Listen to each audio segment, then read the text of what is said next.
What's up, radical people? I might have to move again because the sun is just beaming right now. Let's try over here.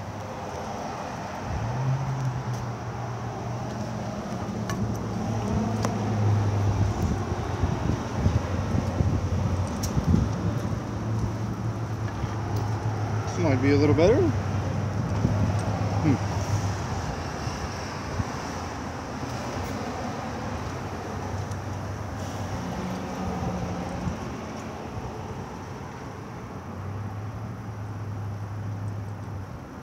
As usual, for all of the future dwellers who come here, it'll probably be like 5 minutes before people show up. You could probably skip ahead to that point. You hear me ramble on incoherently about some inane things that I might know about. We'll see.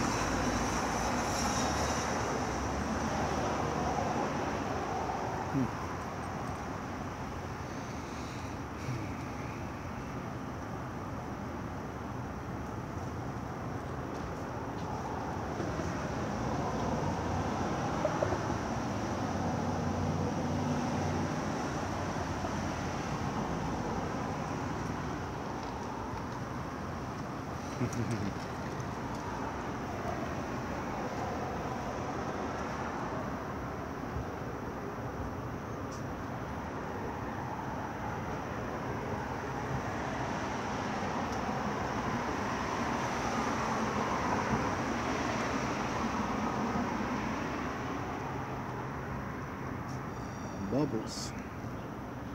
There we go.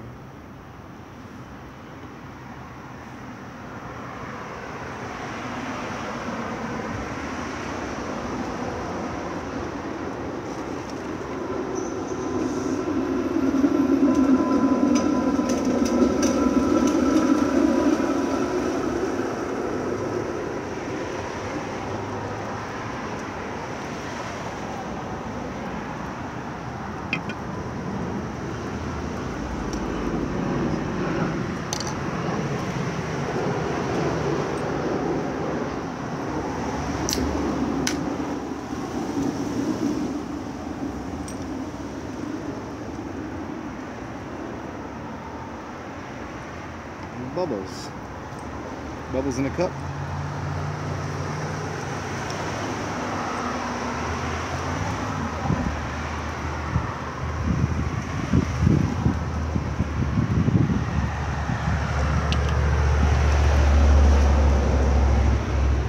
What up, Fire Drake? What is good in the building? What is happening over here? What is going on? What up, Drew? Good to see you, man. How's Florida life? You still out in Florida? You were going to college out there, right? Or do you live there too?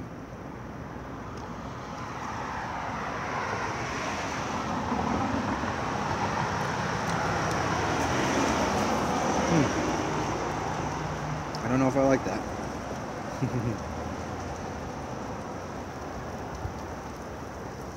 Om Gam Ganapate Namaha.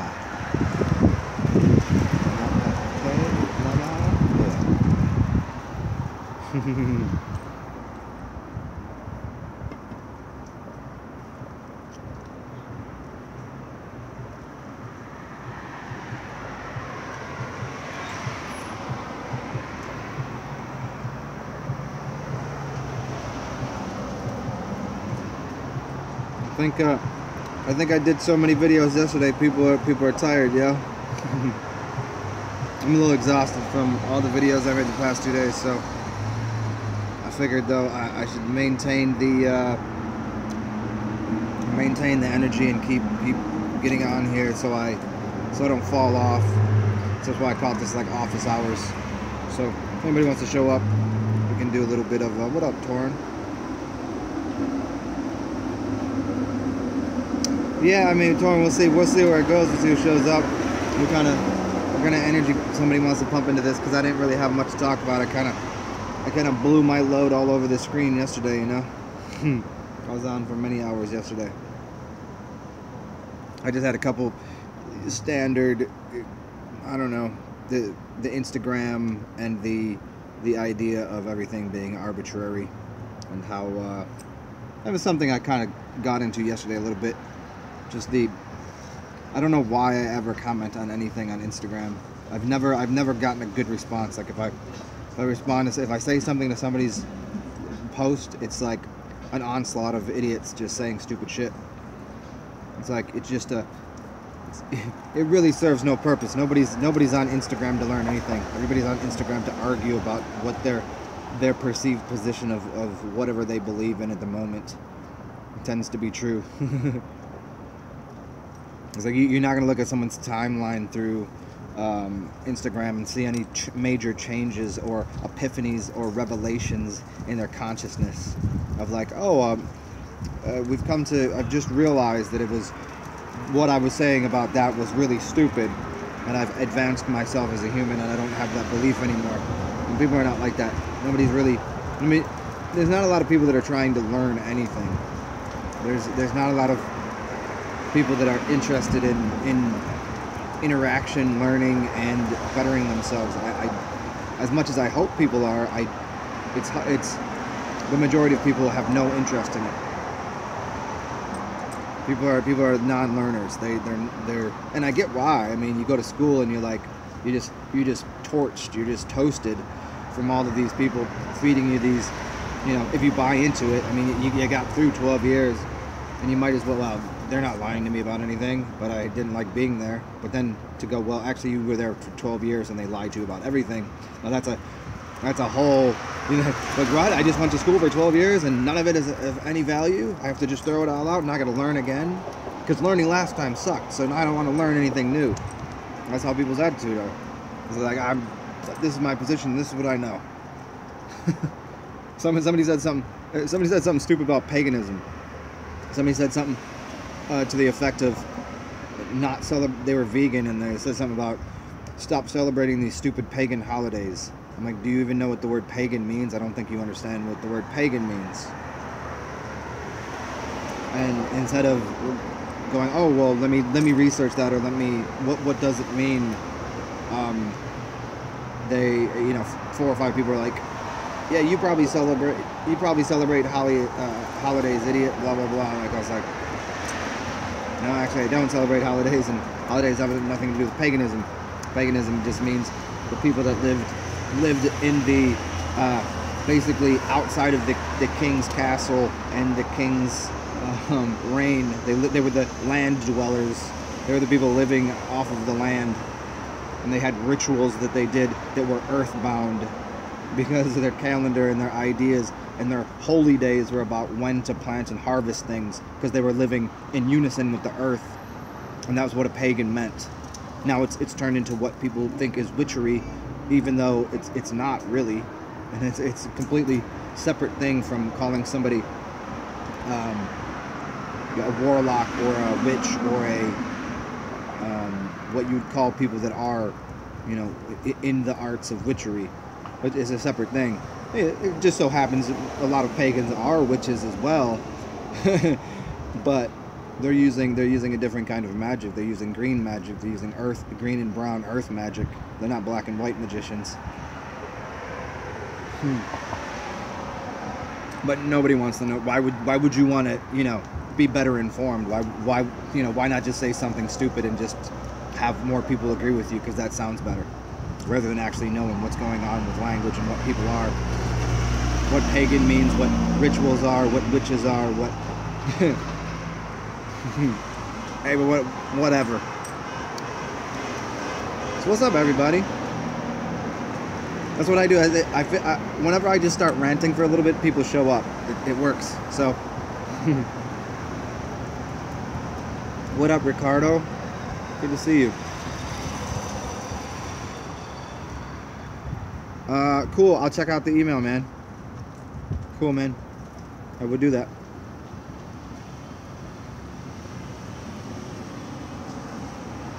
Yeah, Fire Drake, that's exactly it. The way that I like to look at it is it's a matrix inside of the real original thing. It's the curvy the woman wombing, the womb, the natural spiraling nature of what's there. There's a tree, and then there's the artificial laid over top of it. So it's still part of it to a degree. It's just dipping in and out of it, you know. It's like, while living here, like being an urban shaman, as it is, as people have often cited that I might be. You know, it's like being in this space but not of the space, and going into places that are, say, like well within the matrix confines, but dipping in to kind of, you know, just like the Neo thing does, dip in, grab these people out, and like, okay, it's out here. It's okay to be in here, but realize what it is. Don't get stuck in the consciousness of the fake network. There's an organic network that is a living, pulsing, breathing system, which is the Earth. And then there's that one that's overlaid that we see as, but again, see, I'm using this here, which is part of the, most people would call it the fake or the digital network, but it has to be used. So in the poison is still some sort of a panacea to the dilemma of connection. This is a different neural network. See, like, because people aren't taking their shoes off and grounding themselves, like I can't talk to people that are staring at this all day by going and putting my feet on the ground and meditating and connecting consciously with these people and downloading information to them. They'll never get it. Like I've said, like I was talking about yesterday, people don't take their shoes off.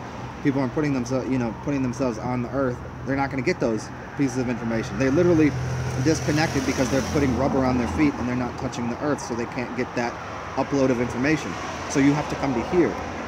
And it's also just a more streamlined process that it's easier for me to talk and you can see me, and so there is, you know, I don't like to call something evil or necessarily the worst poison in the world, you know, because the computer is not only, it has isolated people to a degree, but it's connected people to a degree. So it's just about how you shuffle the cards and how you look at it.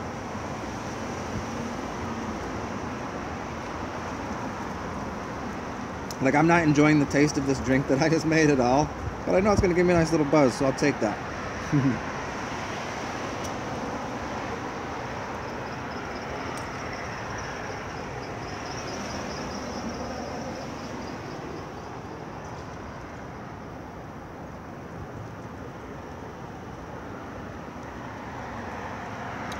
Torin, you said you're figuring out the reality may be in an entity that is controlling us, each one, and how can we bend it to our will? I don't agree with that statement, really. I don't know, but I will answer the question. But what is it that's determining how we bend it? It's up to you. That's what's determining it.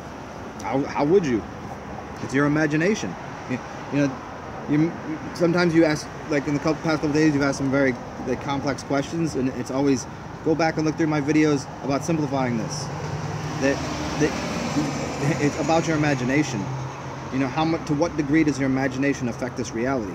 Well, right now it might not be able to dislocate this tree and put it right there, but you can affect time and space ahead of you, what you'd call ahead of you or around you, to a degree, and you can magnetize things to you. So you really only need to be concerned with what you're getting out of it. You know, it's a singular selfish adventure that through the adventure you link up and hook up and interchange and exchange energy with other people. But you know, the whole thing is set up for you to get whatever you want out of it. Because really, if you look at this from the whole larger complete perspective, if you just said, well, I love nature, but you know what, you like a computer too. It's nice to be able to type and write something on a computer because it's easier than writing it out on a piece of paper, isn't it? So there's things within this strange digital world, and all of these things, like, you know, if I'm running around playing basketball, I would like to have a pair of shoes on. Do I like the idea that they're coming from a factory and Nike, blah, blah, blah, blah, and all of the, and it's rubber and all of this and the soles? Not necessarily, but hey, I like to play basketball. So we kind of have to look at it from an overview of saying they both of the systems, even though this other architected overlaid system is here, and some people would say it's evil or demonic or the devil or whatever, it's still offering It's these people that are complaining about it are saying it through the network that is actually they're considering demonic or something, and it makes no sense. It's actually giving you something that you want, and if you don't want it, then don't have it, don't use it.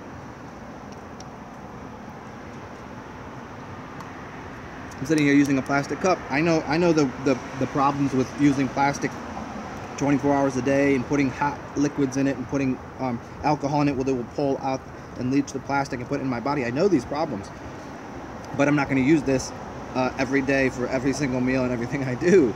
And on top of it, I'm also going to cleanse myself out. But it does give me something very simple, a plastic cup that I can take anywhere I want. It's not going to break, and I'm only going to be using it, you know, part-time. So we have to realize that everything can be used for our benefit. Everything. What up, Terry Brown? Good to see you as well, even though I don't see you. Terry Brown, put a little picture of yourself there, or something, or draw something, or put a, you know, a symbol. I really appreciate when people, instead of having just like a letter or whatever, just download a picture, draw something, just take a picture of something, put it there. It just gives me a little bit of a flavor of who I'm talking to, because the letter T means shit to me, you know. At least it gives me kind of a feeling that maybe you're going through the process enough to like, you're involved with this a little bit, you know what I mean? Put a little bit of effort, a little bit of, you know, it's just one little, take your little mouse, click on the thing and pull it into the screen and poof, and then it looks a little different, you know. And if it's a picture of you, radical, you know. I figure, shit, I'm putting myself out here like this in real time every day. No editing, no cutting these videos. This is me the full time. So if I'm doing this, like, the least all you could do is let me see what you all look like. Cause shit, I don't like being on camera. I don't think I'm a good looking person. I mean, sometimes, but you know what I mean.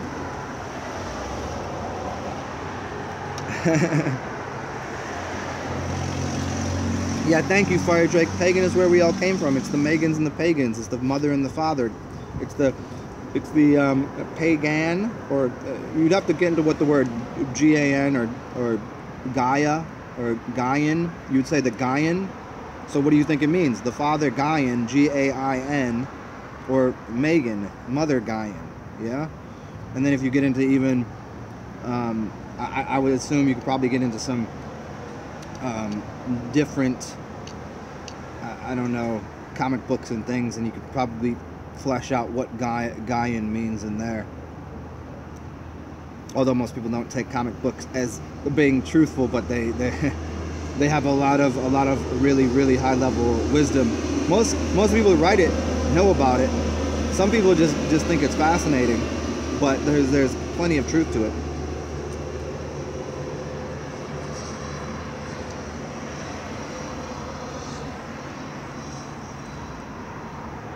What up, Skyhopper? Good to see you again. Torin, I like that question. What do I think about labeling things that are not what they are as something else in order to change your perception of them? I've always said this. I made a video a long time ago that said change your name, or change the name of something. Because in the beginning, in the Bible, what does it say? In any holy book, really, it says once you have the power to name something, you have dominion over it. So you name something as you see it. Think about kids that got nicknames. That becomes a power over them. People that have bad names, parents that give them a stupid name, growing up, the kid tends to turn out, the child turns out, as the vibrations are in, because people, you know, you don't really have a name, your name is unspeakable. You're always moving, ever changing.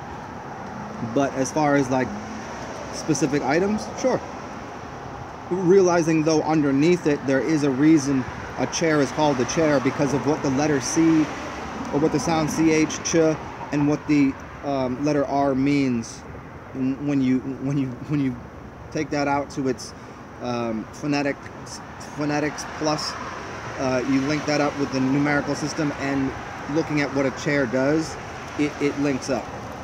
So know that there's something even deeper that most people, I don't know that there's too many people that could walk you through how that's done, because it's pretty in depth.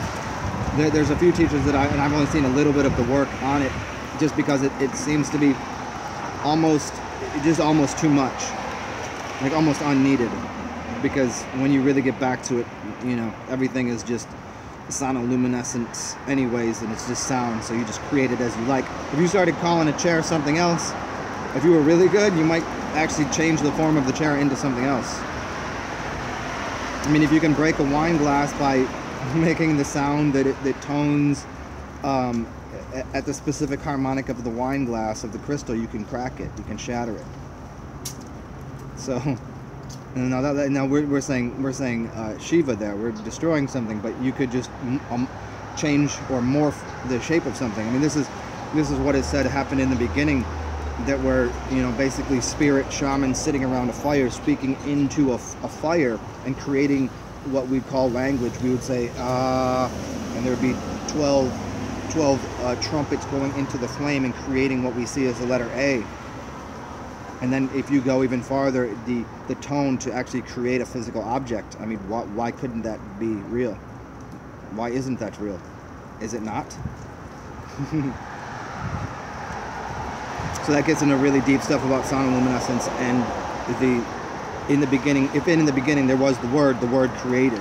So there's this really similar thing between sound and light, and sound creating light.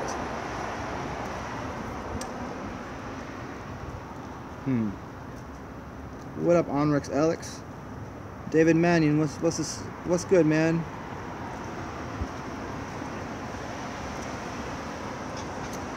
Torrens Garden, I would suggest go check out Terence McKenna's work on schizophrenia or shaman.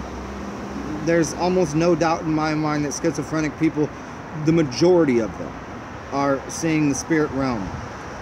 And now whether they have something connected or disconnected in their brain, that, you know how your left and right brain aren't, you know, most people have a division there, quite a bit of division. Maybe theirs are connected, or maybe something's not firing or something's over firing in their brain. And I know of people that are schizophrenic, and I've met them, and I don't see them to be too much different than I. In the sense of what they perceive, but they might even be seeing things that I can't perceive with my eyes. So you have to think that you're seeing something at the frame rate of 20 frames a second. That's what you're seeing as your reality, because that's how quickly your mind is accessing what's going on outside of you. That thing's moving by me and I'm seeing it move, and it appears it's moving fluidly. But my brain is capturing it just like on film, 20 frames a second. If someone's seeing 30 frames a second, they're seeing a bunch of things that you're not seeing. So if their brain is firing in a way that's allowing their eyes to capture moments in between what you're seeing, that could be the overlaying of reality of seeing the spiritual realm. Why is it that you think that people that take psychedelic substances that open up neural connections and make different parts of the brain connect in ways that their entire brain is pulsing, that they can smell colors and hear sounds and hear, you know, they can hear colors and smell and taste, you know, synesthesia, right? So yeah, I don't you know, I would always say we're all hallucinating anyways, because if 10 people sat here and looked out here, we'd all see something different. It would be point of focus and point of reference, and then add on top of that someone's frame rate of what they're seeing with their eyeballs. I mean, think about even the old mushroom cults. Why did they do mushrooms? Because they became, their eyesight became better. It became more acute. They could hunt better, and their senses were heightened. How do you heighten your senses? Well, because you're connecting more things in the brain, and you're allowing the capacity to use all of your infinite capacity. And we're all shut off from parts of our capacity to do things. You know, certain people can't see what you can see. They can't hear like you can hear. A friend of mine had just done some mushrooms, who really never really liked music, couldn't hear music. Music didn't move them until the point of like overwhelming feeling, but afterwards, much different. The world became completely different to this person. And I would say anybody that could remember the first time of doing any kind of psychedelic, you can tell, you could, surely if you could remember you before and you after, you're completely different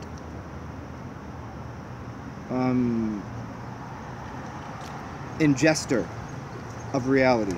You ingest reality and you project reality different.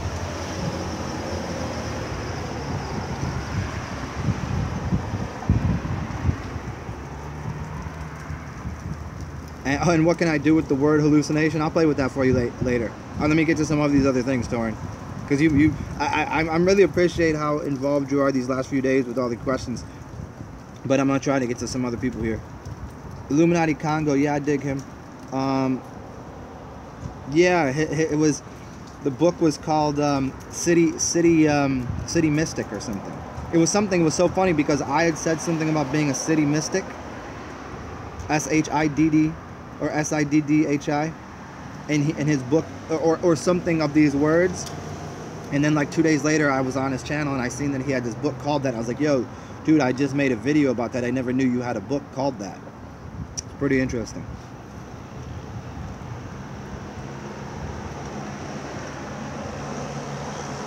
Yeah, Fire Drake, yeah. I mean,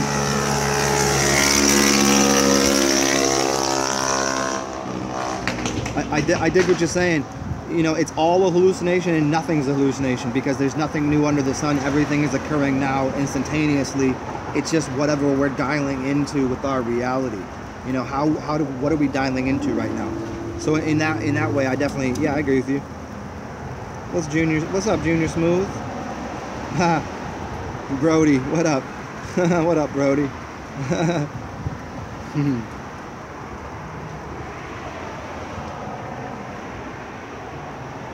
Yeah, Fire Drake. All of you should take heed to the words that Fire Drake just said. The power of the image. We must first relearn this art, the gift, and take back our world from the image of death and destruction. Choose to create images and spaces of love, harmony, truth, and understanding. Yeah. Because the image is all there is. I've made very clear in a lot of my earlier work. There's two things in the world. There's image and your feeling about it. That's all that exists.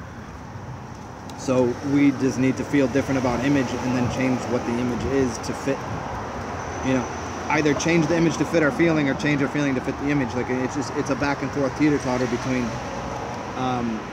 that, which gets us outside of the emotional ties or the emotional codexes of future and past perceptions. Feeling is in the moment, emotion is outside of the moment, and we get rid of those emotions and we start dealing with feeling and an image. And that's why so many things like artwork can be so healing for people to do art, to release whatever it is, or singing, or whatever it is. People do it in different ways. You know, there's different ways people do go through healing. Chanting, some people do. Some people, you know, they gotta tap the thing 10 times before they do something. Neurotic to some people, but you know, that's their way to deal with the lunacy of what they perceive as reality.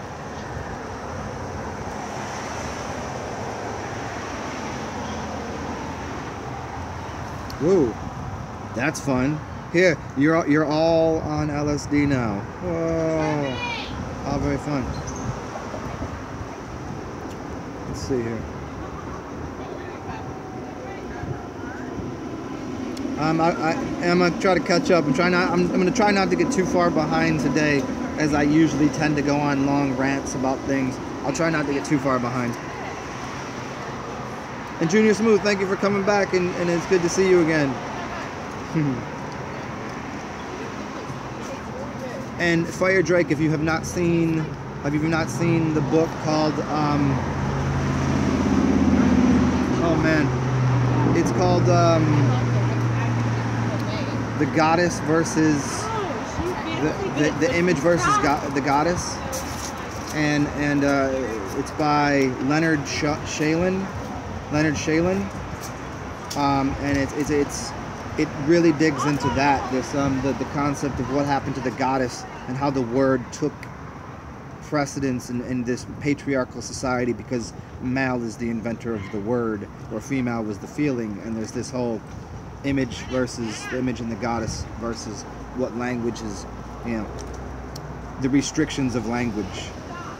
It's kind of like the movie Hero with Jet Li, but at the end, Jet Li learns what the king was trying to do.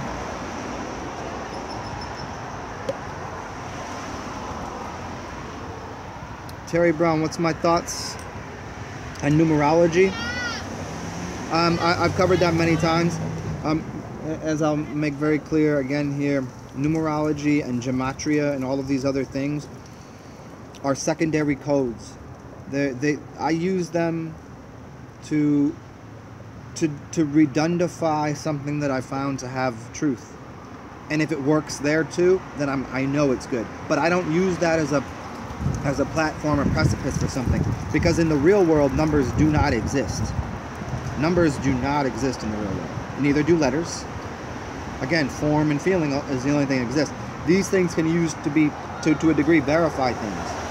But because there's so many different languages of using numerology and gematria, that you have to realize the coding was done in the other direction. Meaning, you know, they started with the answer and then gave you the complexity of how to get to the answer that they already had. So it's really difficult to figure out. It's nice that we have a lot of gematria calculators out there now, and you know, numerology can serve to a degree, but it will never give you truth. It will just give you like an echo down the line to say, oh, yeah, we can verify that. That seems right. That's about right. I like that. That's good.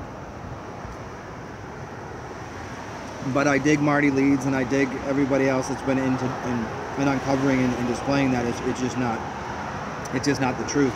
Just like people say that the whole world is numbers. No, it's not. Tell me when you're swimming underwater and you need to breathe. Tell me about all the numerical equations they vanish. Tell me about feeding your child and all these numbers that you think about. They vanish. Here. Explain this to me. Explain this to me in numbers. You can't. It doesn't work. You can look at one thing, which is the golden mean or the spiral. A spiral exists. Circles don't exist. Spirals exist in the real world, and this exists. Oh, you'd say that's one thing. No, then I would just open it up and say, no, it's not. There's an outer shell. Let's look at it's two things. I thought this was just one thing, and then I go, no, it's two things. Right? And then I go, no, actually, it's three things. It's how many things? How many things? How many things do I have here, right? My mind doesn't see like multiple things. I'm just going, that's fucking delicious. You know how good these little things are? Who made this thing? Did they make this in a laboratory? No. Oh, it came from a seed? Who made that seed? How did that seed become this shit?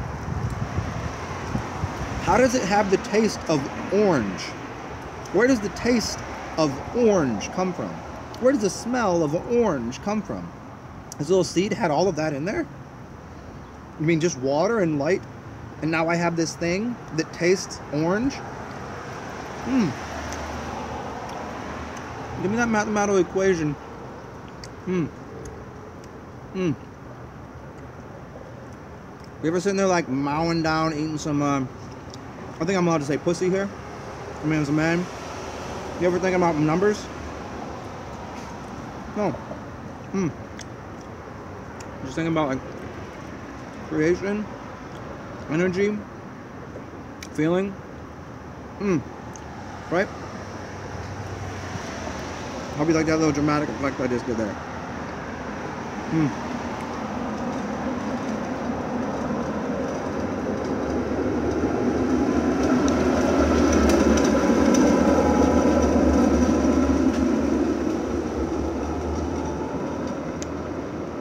Torrance girl, you've been drinking bong water? I mean, cool. I never have with it. I don't know much about it.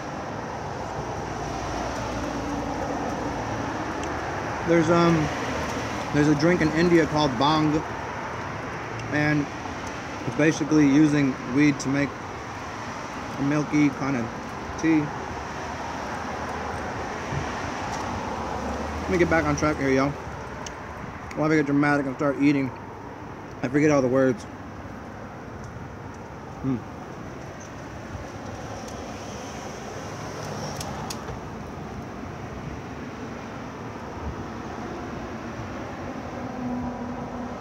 Onrix Alex, that's awesome. I want to hear all about your polyphasic sleep adventures. Because those should really help you get into the dream world and get out of body even. Because especially if you're doing hour naps, especially if you link up all of the breathing patterns, like how to get to sleep into the theta realm faster. Start doing the theta breathing, not the gamma breathing from my video. You go through and gamma breathe one time and then stick with the theta breath, and that should help you get into that place where you can start getting into just projecting out of your body. Like whether you're projecting consciously, whether you're astrally projecting or getting out of body is slightly different, but either way, it's a great adventure, and you can learn a lot, So yeah, it's awesome, man. Also, suggestions to fall asleep quicker, I just kind of was answering that there. The breathing pattern is in the nose 4 seconds, hold for 7 or 8 seconds, and then release for 7 or 8 seconds. I don't remember if it really doesn't, it's not that big of a deal whether you're not going to be perfect on it, but it's breathe in 4 in the nose, hold it for 7.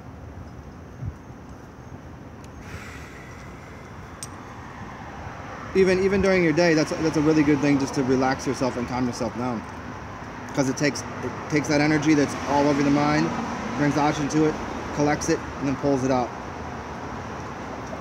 That's a good way.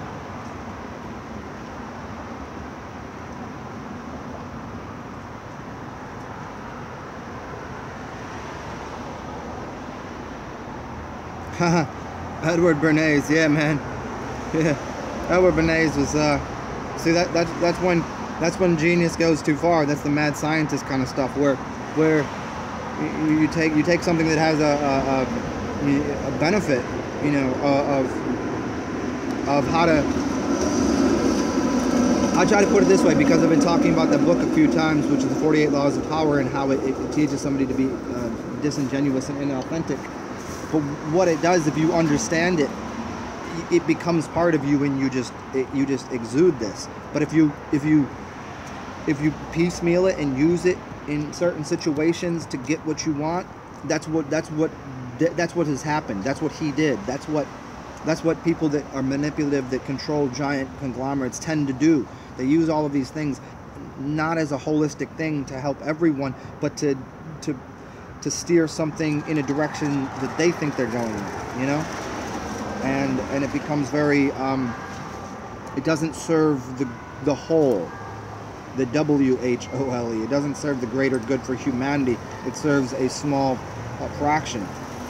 I mean, obviously, with all of the corporations and all of the money and all of the businesses and all of the taxes and all of the government funds, there's no way that everyone shouldn't have right now a comfortable place to live, starting off all at the same level of just comfort, fed, clothed, and that should already be accomplished. And from there, we all, as a holistic planet, as wherever we all live, we all better everything here. It's easy to do, but things that get in the way of it are people with power that don't understand death, and they don't understand the dream world, and they don't understand that the concept of if everyone else can't be happy, if everyone else can't be happy, what's the use? That's why you're old and crusty, and like, why would you ever want to be in a position to do all of this shit to make basically 90% of the world hate you? Why would you ever do that? But when people start to get power and collect, they're just trying to take care of themselves and their family, and they can just see, they're so isolated, they're just so focused on one tiny thing, they could lift their head up and see the whole thing. Like, damn, your building is nice, but 2 blocks down there, how come that shit's all fucked up over there? So that's the same concept of just changing you know, using language to manipulate, using words to steer something for your own benefit.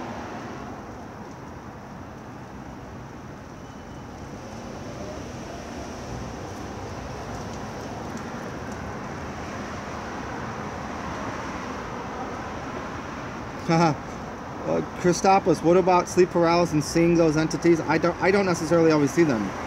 I've had some weird or bad experiences, and I've had some good ones. It's just a matter of realizing that it's just something that you're projecting, and a density of maybe part of your chakra system that doesn't work well. You might be just really seeing, like, I've had someone sitting on my chest before, but you know, at the time I think it was because I had a lot of clogs in my liver, which were connected to, you know, my yellow chakra and blah blah blah. And if we looked up the archonic force of what the liver is connected to and what planet, I'd probably would have realized it was that planetary body of energy that was like sitting on my chest, which was internal to me, that I projected out there and put it on myself, you know what I mean? And so when we get into all that archonic stuff, I think it's really once you start to get yourself cleaned up and all of your organs are clean, you won't have to deal with those kind of things. You won't have to worry about, you know, the thing that's going to hold you back from getting out of body. And there's ways of you know, passing that as well, and not being awake for the part through the portal and through the tunnel, where it's kind of like you just set an alarm for after that, so you wake up inside of a lucid dream and then astrally project outside of a lucid dream. It's a little more, you know, look up Ryan Cropper's work. He gives pretty deep ideas on how to do that. But again, these tend to be just wake back to bed things, using proper elements to basically, I don't want to say narcotics, but things that are going to cause the body to sleep and keep your mind awake. So you would use, like, you could use coffee with something that's going to cause your body to fall asleep, and it'll keep your mind awake and keep your body sleeping, and now you'll be able to project very, very easily. Because you want to change the vibrational, you want to change the vibrations and the frequency of your mind and your body. They need to be at different points so that your body can slip, your mind and your spirit, which is the third thing, can slip out of your body.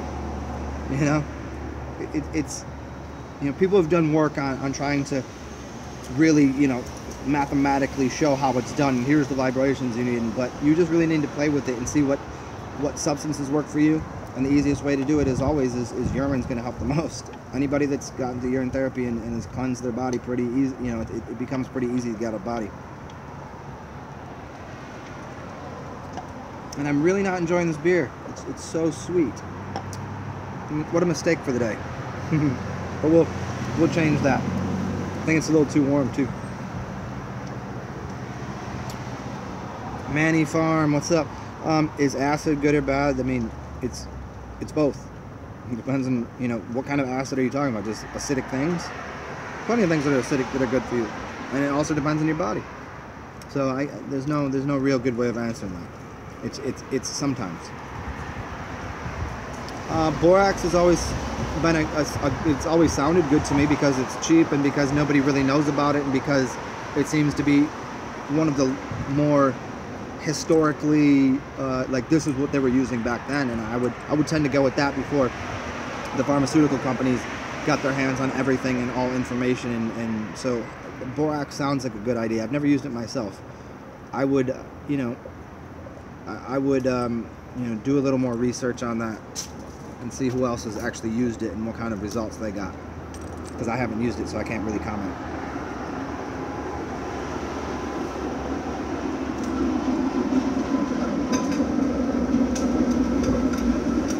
Joseph Lapiana, thoughts on the not drinking the first and end of the stream? I've always drank both. I'll sit with Andrew Weber on this. If your piss is sterile, it's sterile. I'm not worried about the beginning or the end. Especially the end doesn't make any sense. So for me, I'll piss in a cup and drink it. I've had no adverse effects from it, and I mean, when I first did it, I was like, oh, let me get it from the midstream, and I was like, it was just more complicated than it needed to be. Just piss in a cup and drink it. Yeah, if there's poison in the tip and the tail, the poison, as always, is the panacea. So if I collecting the poison, put it back in my body, next time I piss, it's going to be the solution to the poison, right? It's, and if you think of it further, the end of the snake isn't poisonous. In fact, the mouth isn't even poisonous. It's just the teeth that are squirting out something, and that's only some of them. So I don't give it too much credibility. Some people get too religious with their things. And some people take a little piece of, will take a little piece of information and just go too far with it, or misrepresent it because they read it wrong or whatever. But as far as I'm concerned, I don't really give it too much credence, and I mean, I say it this way: if it was already in your body, how poisonous could it be? On a regular basis, on a day-to-day basis, we're all drinking much worse poison. We're all consuming much worse poison. Being in a city, breathing the air in your house is more poisonous than what's going to be in your piss. Put it that way. Let's just simplify things. Let's not get too, as much as I deal with incredibly strange levels of esoterica and occult knowledge, when we're dealing with this 5 sense, 3-dimensional reality, let's try to make it simple and fun and not make things too difficult for people, because a lot of people, I know I used to do it at the beginning, and I get a lot of questions, and people really want like specific answers, and like, how much of this, exactly how much, how to, like, I need to know. And it's like, it's really, I get it, because people are trapped in this left-brained mindset that everything it's got to be exact. Life is not exact. Let's just get it right around there. Let's just get it, like, let's golfing. Let's get it right around the hole. You're not gonna get a hole in one every time. What am I doing using sports references? I never do that.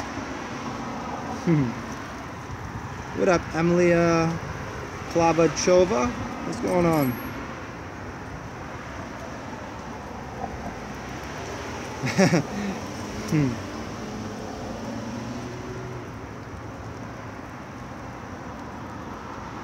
Wow.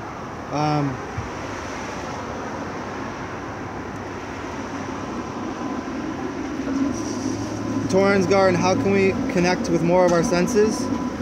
I think the easiest way would be to start isolating senses. Put a blindfold on and start playing with smells. Put something on your ears and walk around and start seeing things more. Isolate senses. This goes into like Montauk Chia and other darkroom meditations, or sensory deprivation chambers, things like this. You want to change. If you can't do it on your own, if you can't just go, I'm going to really start looking at something now. If you need to, then cut off this and cut off this and start looking at things. If that's what you need to do. But what you could do is be outside and say, I'd like to isolate my eyes right now. I want to really focus and pay attention to this tree. And what I'll try to slow down and shut off this and this and just really pay attention to that tree. But if you can't do that right away, isolate senses. It's going to be the easy way to do it. And then what you further that, then once I start isolating my sense, like if maybe I covered my ears and my nose, I could think about the smell of that tree, and all of a sudden my mind gets the aroma of that tree in it, even though the scent doesn't exist, as Neville Goddard would say. How is it right now I can be like, that orange I just ate? Can you guys, close your eyes and just imagine the smell of that orange? You can smell it right now. It's in there. But where's the orange? Because you've had an orange before, and now it's there in your head, and you're recreating it. So that's kind of the process. It's also the process for helping to build visual imaging, so you can have more control over your dream world and all of that. Find black and white pictures. Find like a television. Remember those televisions? At the end, there would be black and white lines. Maybe like, that pink noise, the black noise. the white noise, whatever. Those kind of images, and look into those pictures and start to try to create something out of it. Or if you got more specific, there's things called thetagrams. Look into theta. I'm pretty sure they're called thetagrams. I'll do a video on it because I have a bunch of posters at home. And in fact, what I'll do is maybe I'll do a giveaway here real soon. And I'll do some kind of contest with you guys. And I got some really cool posters from Don Tolman, and they're giant. They're like, I don't know, 2 foot by 3 foot, and they have these awesome images on them that you basically cross your eyes and project, and it pulls out a three-dimensional shape out of the paper that you're imaging in your head, and helps you in your dream world.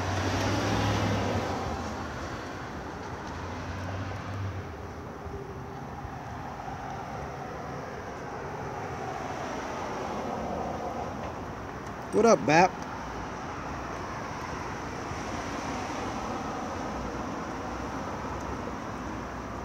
Nice, man. Cider is one of my more favorite things. I really, really love ginger cider, like ginger added in your apple cider. I've made quite a bit of it. It's awesome stuff. And you could look into adding a little bit of sage to it.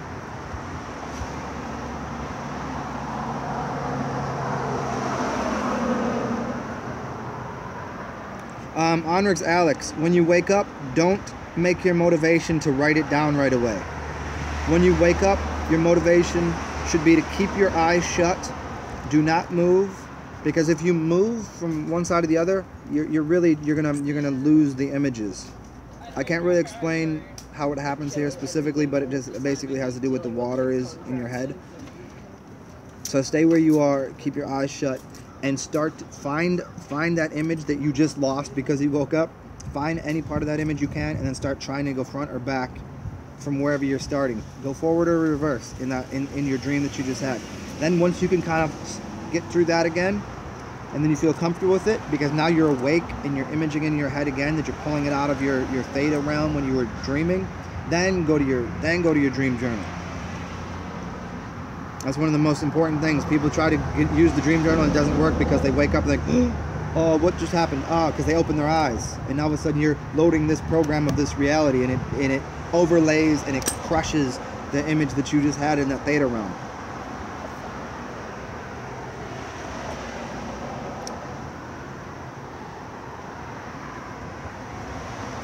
The lucid dreaming, man, Christopoulos, I'll try to do a whole video on lucid dreaming. I've done many on them, so try to look up OBs and lucid dreaming and things I've done on that, and see if you can't find some of those earlier works I've done. Those should help you, but if those don't and you want something specific, I'll try to do one real soon for you.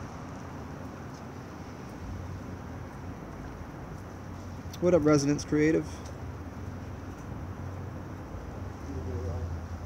Yeah, JR Smooth, Junior Smooth. The smell of the orange, where does that come from? Well, think of it in the way that if you've seen something before, you can picture it in your head.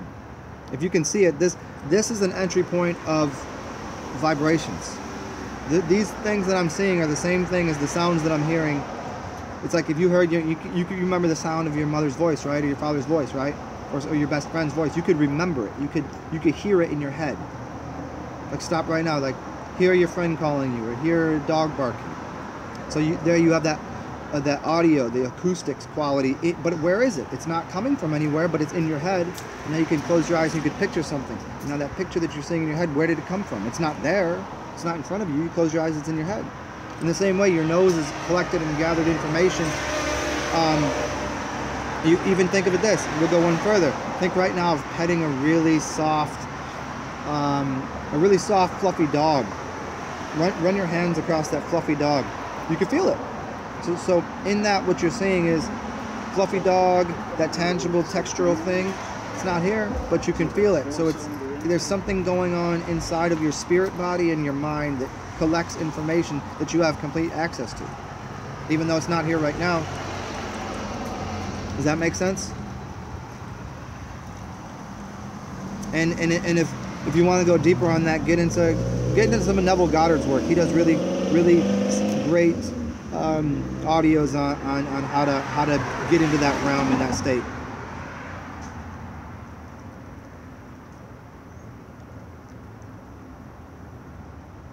Yeah, Skyhopper, yeah, I like what you said there. Meditation in water. There's a lot of, like, watch a lot of movies, and there's always that birthing scene out of water, and there's something to do with water and being in your mother's womb. There's something to do with isolation chambers and salt water pools and laying in the salt water and meditating. So there's something very healing and healthy and about being near water, oceans, even a bathtub, and having that relaxing meditative time in the water, because it loosens up and it relieves the stress from your body, so you're not holding yourself up, and all of a sudden you're closer to feeling what you are as a spirit inside of your body, because your body disappears.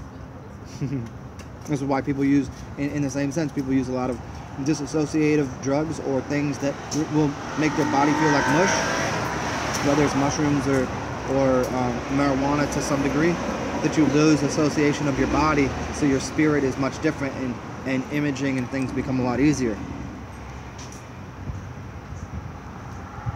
Yeah, darkness is very helpful. David Mannion, thank you, man. I didn't even know how people were putting cash. I don't even know where I get this or how it works. I must have turned something on, but cool, thank you, I appreciate it. I don't know how that works. I'll see where I can find my currency. Yeah, I'm glad you're enjoying it, David. Yeah, my last 4 videos I've made, I would say, are really, really high level, good stuff. If you could sit down for the 2.5 hours, you'll find a lot of really, really cool stuff in it. Because I got into a few moments of kind of deep, I want to say channeling, because I've explained this before. I don't really channel like, you know, other people going, I'm channeling Bashar or whatever. They're really talented and really good, but I do something a little different. But there was some good stuff. Oh no, here we go. Cool. We're back. Cool. Oh, and for all you goofballs that don't feel like digging deep into your pockets, you can feel free to hit the buttons for at least a thumb up or a thumb down, or as always, tell me the fuck off.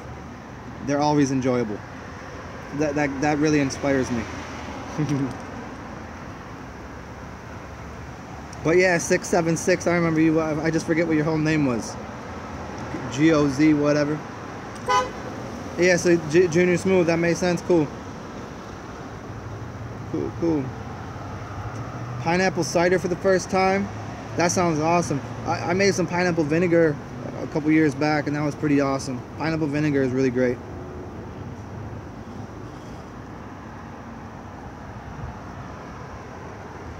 So what else y'all wanna dig into here?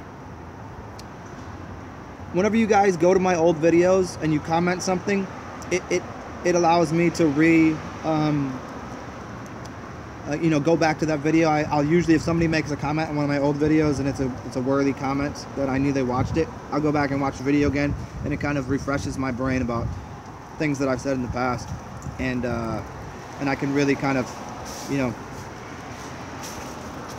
take that information and morph it into something a little different and a little more clear for people.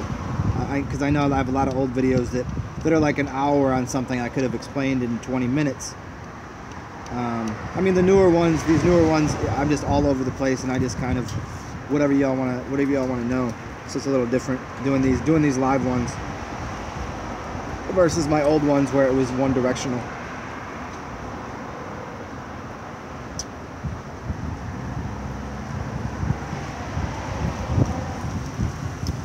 Oh yeah, Junior Smooth, is there a deeper meaning? I explained this yesterday. No, I like it.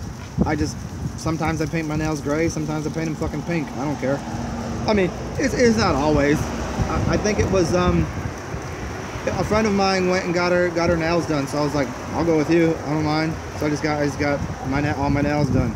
I had a gray suit on that day, and so I got my nails done all gray. I mean, it was pretty fresh. And then afterwards, when it started chipping off, I painted 2 of them black and white, and I was like, that's cool. But as I was saying yesterday, like, if I wanted to do, we were talking about finger magic and hand magic, if I wanted to, I could tell you why it would be black on this finger, because it's Saturn. So a black cube of Saturn and then we could go through each finger, and I could teach you how to do that, and it would, you know, if we go a little farther into this, I've always wanted to start producing makeup, and that was made the correct way with the actual elements from Earth that are used for the healing modality that they're supposed to be used for. Like facial creams that have turmeric in it, because turmeric is going to fix the problem with your face, where what people do is they put makeup on to disguise the zit, where what they should have been doing is putting turmeric in something to highlight something and cause the healing, right? And the same thing with the fingernails. If you use the right things on your fingernails, you can put properties that your body's going to ingest and make you healthier. The idea of putting these colors on and kohl under the eyes wasn't for looking, you know, for the aesthetics and looking cute. It was for healing or getting more energy out of it. So there was different elements that you'd use on the body to get, you know, to get these results. And so I've always thought about like making, you know, doing fingernail polish and makeup and things using the actual, you know, going to India and seeing all of these beautiful, wonderful things they're using in their food, and using these same elements and putting them into makeup, because that's how it should have been. That's how it was always done. It's only recently that they start using things that are chemically induced and causing people like lots of problems. It's supposed to be, it's called makeup for a reason. It's to make up a problem. It's to make up something to a higher form and clean something. It's not to disguise. Makeup now is used to disguise yourself, rather than in the past it was to highlight and to heal.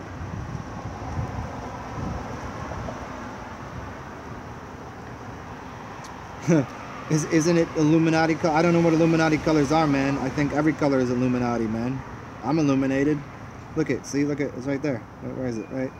Oh, right, there it is. There it is. I'm illuminated. See. You know, I don't.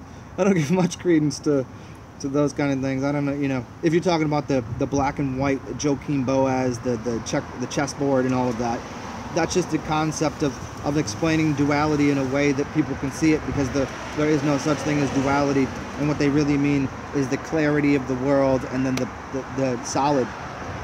Clarity is the space in between, and solid is what's here. That's what's meant by black and white. But you can't draw clear. And so they have to use what they can to try to describe something.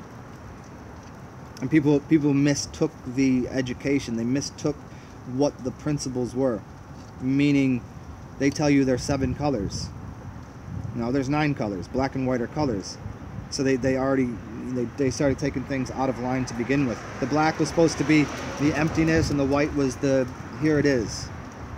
And then we all of a sudden took black and white and said black and white aren't colors, so there's 7 colors. And no, there's not. There's 9 numbers and 9 colors.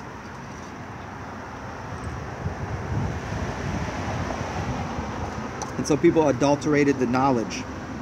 And so now what we have is everybody going, Freemasons, Illuminati, all evil. No, this is not true. Just like in any organization, there's people that are stupid that use things for selfish, derogatory purposes, and there's people that use information for positive, life pursuant purposes. So hopefully that helps. Sam Gucci, I've done a couple videos on that. I would suggest go check out the video I made. It's called Marijuana for Kings, because somebody named King wanted me to do them a video on marijuana. And look into that, because that will really explain. I don't want to get into a 20-minute diatribe on it right now, but it's a great healing modality. But where it is right now, it's a confusing thing to tread right now, because there's so many different varieties and there's so many different things going into it, considering now the government has their hands on it. It's being taxed and it's being adulterated, and we, you know, so there's just it's where it came from and what it was definitely, obviously, a gift from the earth.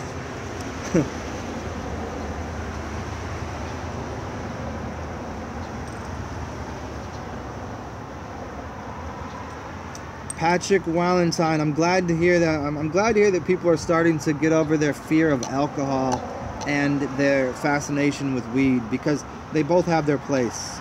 You know, I think there's too many people that like to demonize things like tobacco and alcohol.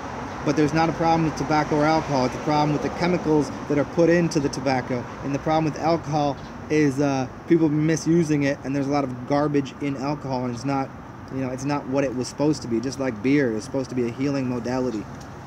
So that's cool, man. Just like wine, you know, 7-day wine. Fruit is good. Fruit is even better if you leave it out for 7 days.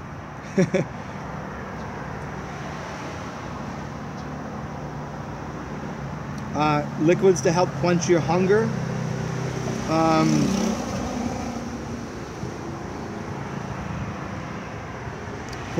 You might want to try something bitter. Bitter elements might do a number to help, because it's like bitter is medicine, right?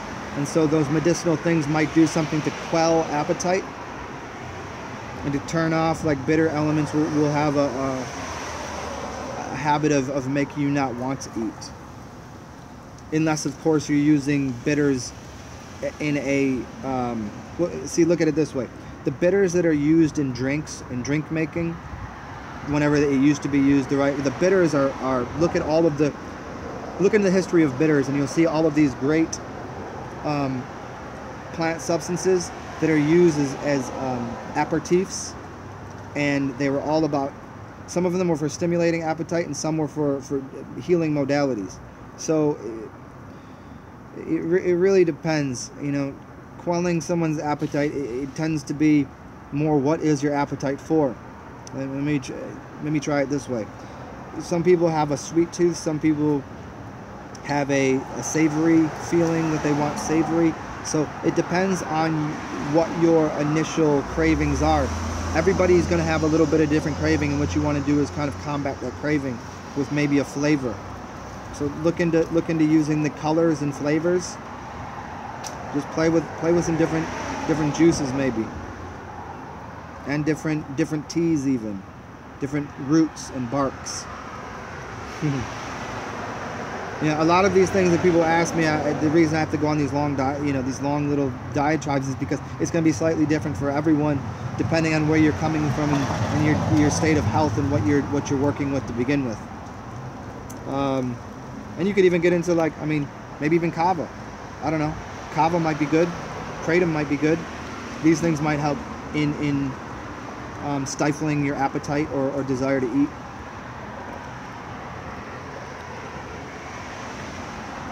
Maybe a cigar. I think it really comes down to, you know, your desires and preferences and things that you crave.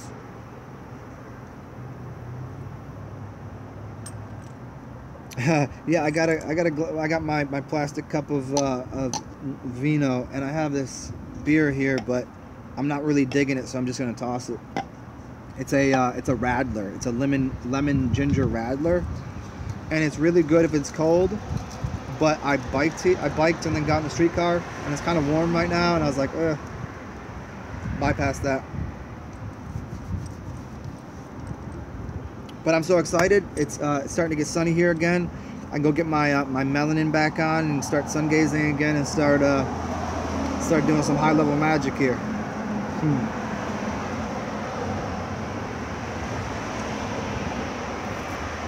What is the blood type looking drink? You talking about this, man?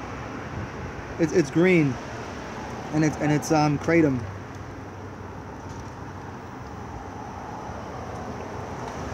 And depending on the variety, it can be stimulating, it can be focus for the mind, and it can be body buzz. You can get it different depending on the strain of it.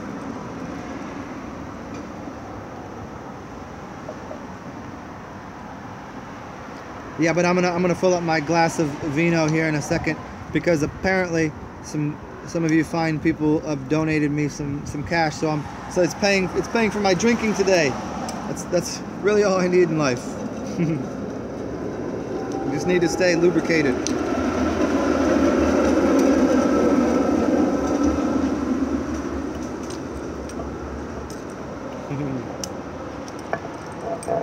A drunken master shaman. What you know about it?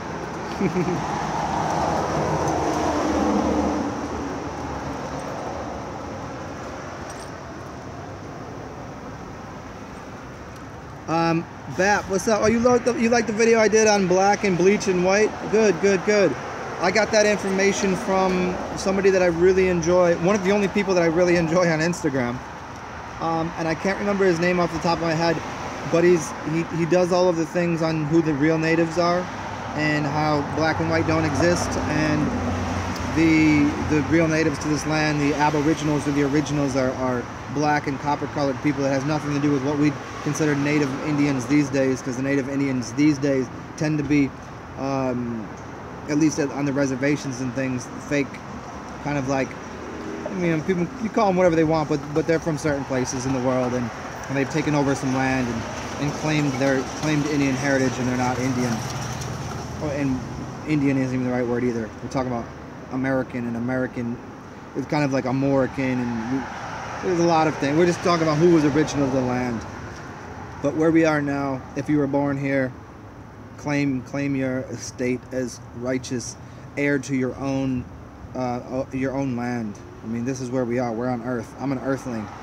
I'm a human Earthling god, and I'm original and aboriginal and whatever you want to call it to the land. The land is where I live. The land is my home, and sometimes I spend my night inside of a house. You know what I mean? I think when people start to look at things that way, they have a different perspective and respect for the land, as well as whatever their domicile might be.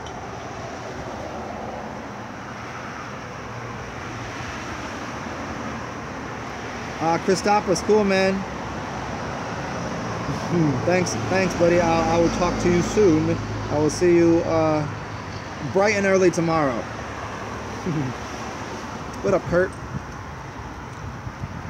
Yeah, Ricardo Morales Nava. Yeah, tobacco is good appetite suppressant too. So yeah, a good tobacco is gonna help a lot. Junior Smooth, give what to a homeless man? What should I give? Oh yeah, the beer. Yeah, I'm sure somebody will walk by, but I'm not really in the homeless part of New Orleans right now. I mean, I'm a little bit away from the cut. I'm a little bit away from, like, if I go that way a little bit, I'm kind of out there. If I go that way, it's a little more college. If I go that way, I'm getting into the city. If I go that way, gang banging. I mean, I'm pretty close to everything right now. We out here. Where are you from, Junior Smooth? You from let me guess where you. Judging by your picture, you're from. Are you from Texas? Are you from Houston? I met some cats from Houston. I met some ballers from Houston a while ago. Is that where you from? I can't really tell, but it looks like a Houston uniform right there. Kurt, what is melanin? Melanin is the darkness of the skin. It's where you get. It's a pigment. Melanin is where you get. It's the sun will cause your skin to become dark. The melanin, which is I'll do a video for you guys on the correlation between melanin and melatonin magic. And if you into music, you can look up Melatonin Magic by Cannabis. One of my favorites. Because melanin and melatonin have to do with darkness.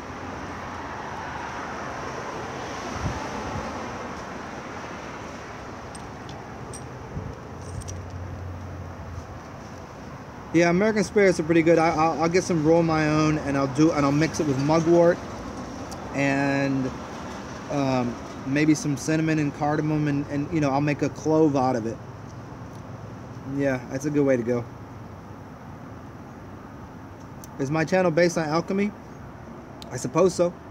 I mean, isn't it? What? There's two types of people. There are people that are alchemists, and there are people that are stagnant. So yeah, I mean, I'm quite the alchemist, I would say. But then again, I consider everyone to be an alchemist and everybody to be doing all sorts of alchemy. Your body is the alchemical system. Everything that I put in my body, it goes through an alchemical process. That's the when you look at the alchemy labs and it's bubbling, that's what just happened.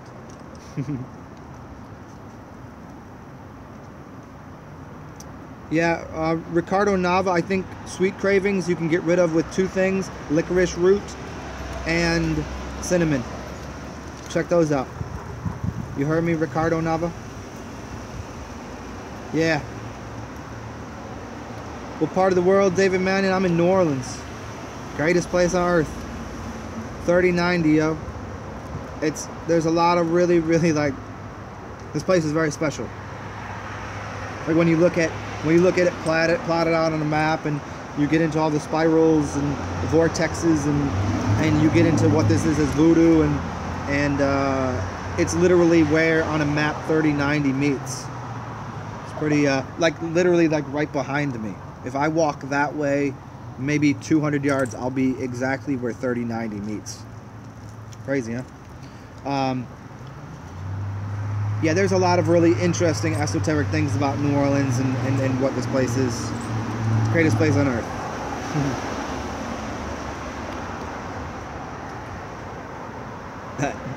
J.R. Smooth, Nolens. Yeah. Are you saying that? Are you from here? Junior Smooth, are you from here? Is that what you're saying, or you were just responding to David Mannion because you knew where I'm from?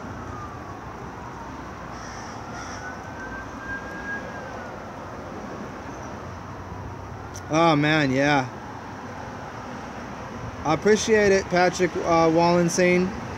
Yeah, whenever, man. It always helps me whenever I get it, but if I don't, oh well. Yeah, the smoky taste is probably pretty weird.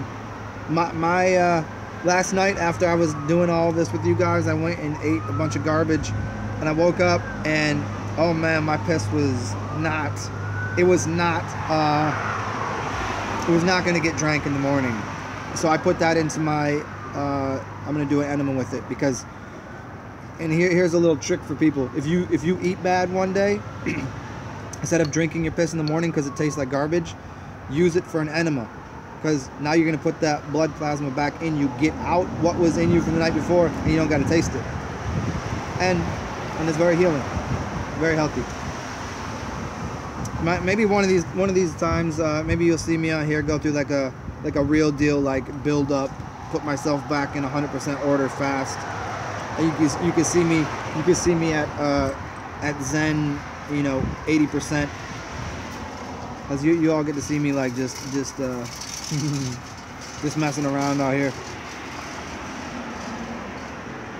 You can see me jumping over cars and leaping over small buildings and shit.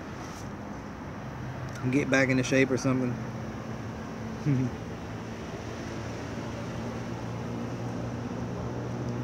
Yeah, there you go, Bap. You gotta be an earthling.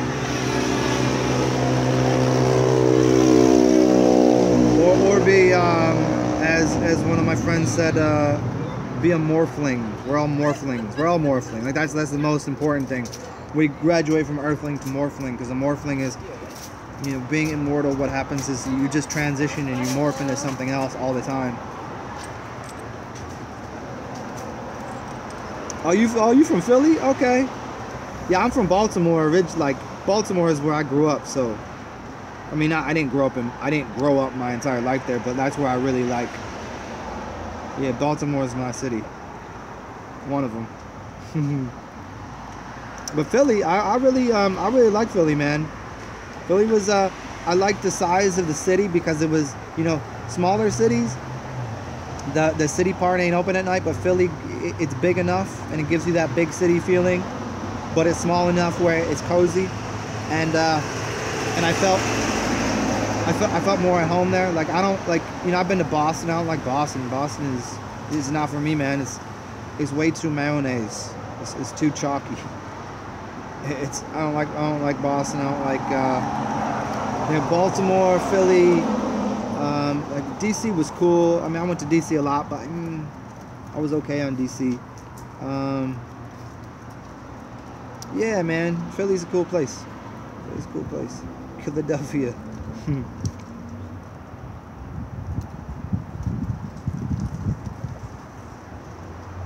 Samir Lindo, I really appreciate when people say things like that. I still don't know what to do with it because I get so many emails and people telling me that like how much I've affected and changed and helped their life, and I was like, this is just what I do. This is how I talk. This is what I think. This is what I feel. This is I don't know. It's really humbling, and I don't know what to do with it. It's like, thank you. You're welcome. You know.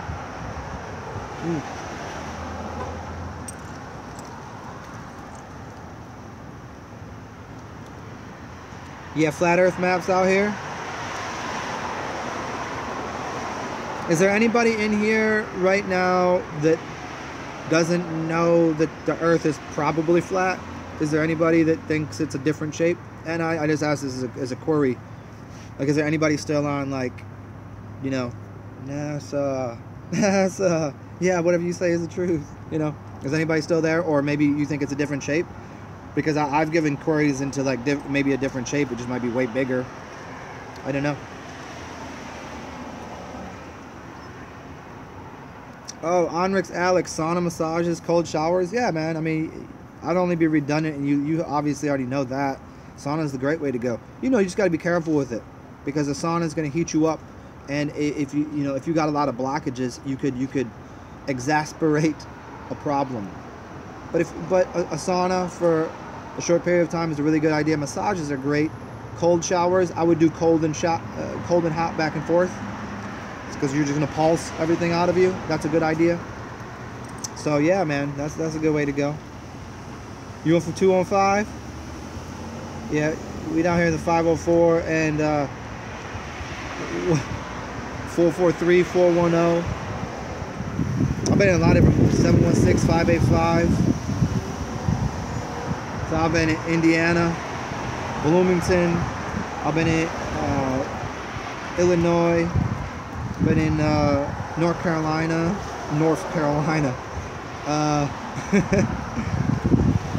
I lived a few places, man. I like traveling. I like to see and experience new places. Lived at the beach for a little bit. So anybody doesn't know, I've traveled a lot of East Coast. I'm thinking maybe I got some friends in the West Coast and maybe Denver. Like I've been feeling like the mountains might be a thing soon, just because I want to see the mountains. I've never been near mountains, and there's a different kind of big, powerful, masculine energy that roll off of mountains. And I've kind of wanted to be near fires, you know, because I know cold weather is gonna, you know, I'll make a fire in the cold weather. I've lived in Illinois, where I was out looking at the stars, building fires, living in a cabin and stuff, and that was really cool. Very isolating. I isolated myself like a few months, like really just dolo in a cabin, and that was cool. But yeah, I find myself in different areas, different spaces, dropping seeds on people.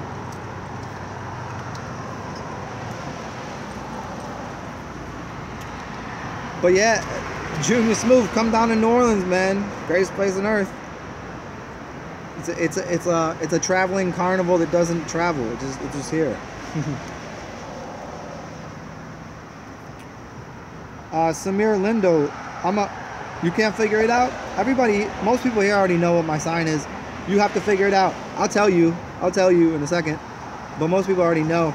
Samir, you could guess. Take a wild guess. It should be pretty simple. And Sam Gucci, is there other places like New Orleans magic-wise that I've been to? No, not even close. But then again, I haven't, you know, there's places on the other side of, you know, over there, you know, across the pond, as they say. I would say Dan Winter talks about places that are plotted out properly, that are built like a rose, or built like a blossoming, you know, he talks about a few different places that I think might have magical capacities. But as far as I know, as far as I'm concerned, as far as what I've experienced, it's not even It's really not even close for anywhere that I've been.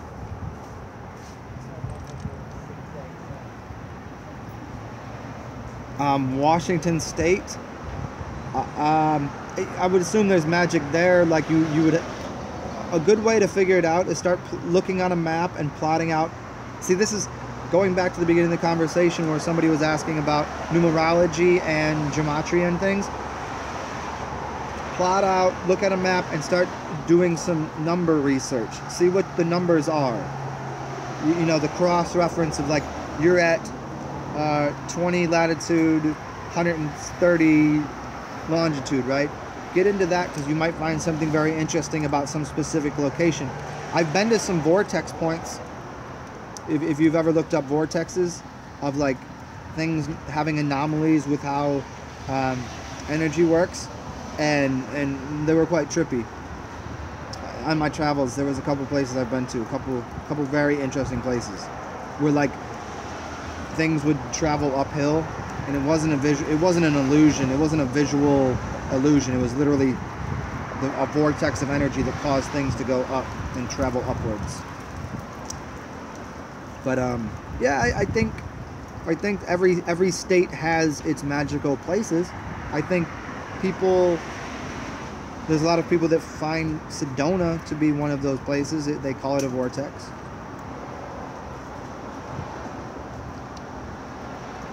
And this to me almost seems like just a rest point for magicians and people that are really into high level magic, where they're just like, all right, we all come here and we just like fuck around until we have to jettison off and make waves somewhere else.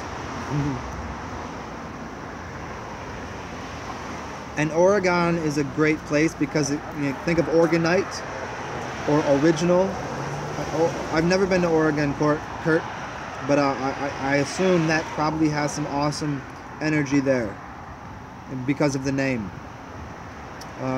Years ago, Savan Bomar was talking about if you map out your life from places you've lived and start looking at streets and names of places, you'll find something very, very interesting about your path. And if you really understand language, what it's saying. And when he first said that, and I mapped out my path and where I have been, and literally when I was doing this, I had already planned on coming to New Orleans and looking at the whole, like, the words of the places and the cities I've lived in. It was mind-blowing to me.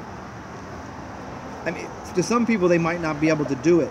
But I was talking to somebody about this, and I was like, okay, well, tell me where you've lived, and let me decode it for you. And so they tell me all these places they've lived, towns and things, and I started decoding it by what I know about language, and it becomes this really interesting storyline.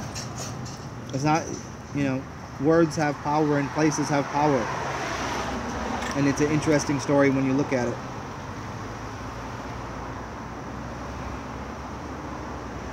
N7 store. You still think it's a globe? Why do you think it's still a globe? What leads you to believe that? What gives you that kind of here's for me, because I've always said this. If you were just dropped here and you said to go with your senses, what would you think and believe? For me, and what I think anyone would say is, like, nothing would lead you to believe that we're sitting here spinning, flying around, following a sun, spinning through a galaxy, through outer space after something exploded. It sounds absolutely ridiculous to me. So why is it that you still believe that? What leads you to that, other than somebody telling you that?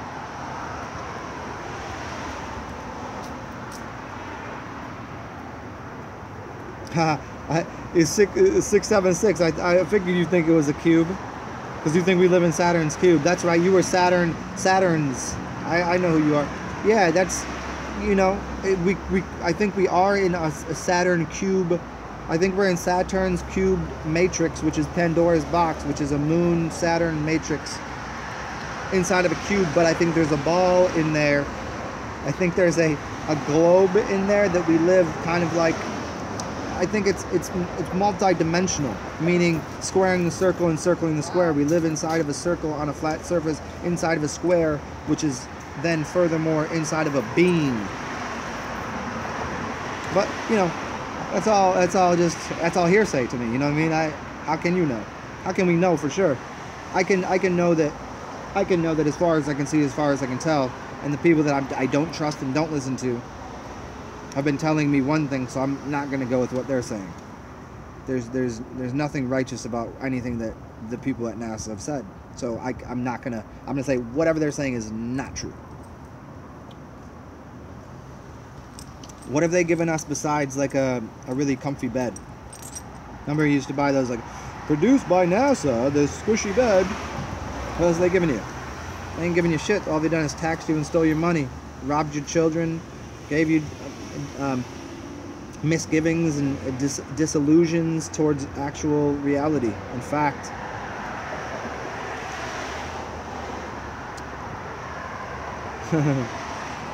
yeah. Jane Doe, Minnesota. I like Minnesota. I had a friend from Minnesota. It could be different from being flat. I don't discount that either, but as far as, you know, I look around, right? As far as things look to me, you know, I've seen the sun and the moon in the sky at the exact same time, where the moon was a crescent and the sun was full, like literally like right across from each other. So I'm like, well, that right away tells me that the theory that we're given, which is the moon is only half of a moon because the sun is on the other side of the earth, and it's only giving you piece of the moon. Well, when I see them both in the sky right above, I'm like, well, it should be lighting up the whole thing, and it's not. And so that right away just says everything you say is absolutely fucking lie, bullshit, because I'm looking right at it. No, your eyes deceive you. And this is your boy. You can tell it's real because it looks so fake. That cat right there. Man, how much did they give him to do that? I mean, you know, he's got billions of dollars now. I guess. You know, I ain't even mad at him. Somebody, you know, like, he's the kind of dude that $1 billion to him is worth telling everybody that there's a car floating out in outer space right now, going to Mars. Yeah, I mean, that's what you got to do. It would just make my heart feel a little better if he was like, you realize this is just a story, right? Just like a book, when somebody reads a fiction book and they're like, this is just a story. If people knew that NASA was just a fiction, everything would be fine. I'd be happy. But the fact that people believe it to be true, calm down, guys. It's not what it seems to be.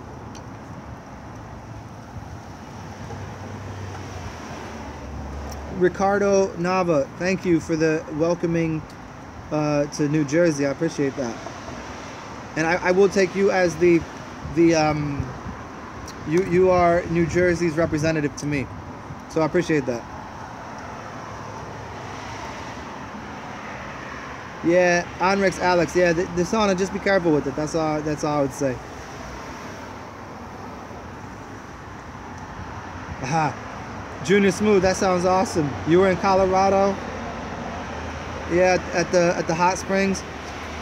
There's a dude on YouTube that I really like his videos, and I followed for a while, that says that hot springs are almost all of them are phony. He's like, if you go to a hot spring, you'll find that they have a building, and some of these buildings have these in the back. If you go to like do not enter, it's all covered up and whatever, and he got into one of these areas, like, and he shows all of these machines that are literally like pumps that are pumping hot water into something, that these springs aren't real. People's perception is these molten lava from the middle of the earth are causing these springs to be perfectly 105 degrees or whatever. And he's saying like all of these places have basically fake, like they're producing the hot water in these springs, that they're not really coming from underwater lava hot caves or something. Pretty interesting. Samir, I'm not an Aquarius.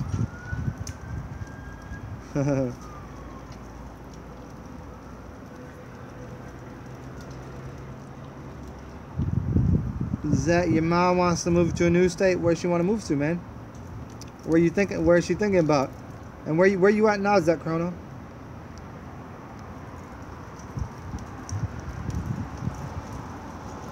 Yeah, Jane Doe, I hear you on that. There's nothing, you know.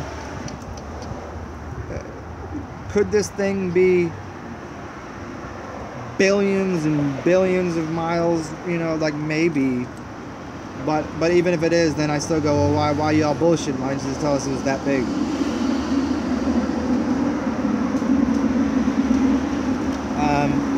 Yeah. So for me, it's everything, because I don't know. I've worked with water levels before. You know, where you take a hose, a clear hose, you put water in it, and then you hold it up, and the water will meet at the same level. So I could take a hose and I could go 20 miles that way, and it's going to maintain level. Imagine if I went 1,000 miles that way, it would have to maintain level. Unless gravity is doing some weird shit. But once again, gravity is a theory that has nothing to do with anything other than mathematics disguising itself, mathemagic disguising itself as scientific process and rigor, which it isn't. Because as far as I know, density and buoyancy and that's about what exists. And getting into even it's not anti-gravity aircrafts. It's using a different system to get off the ground. But we'll do levitation another time, y'all. I can tell you how to levitate. It's a process, though.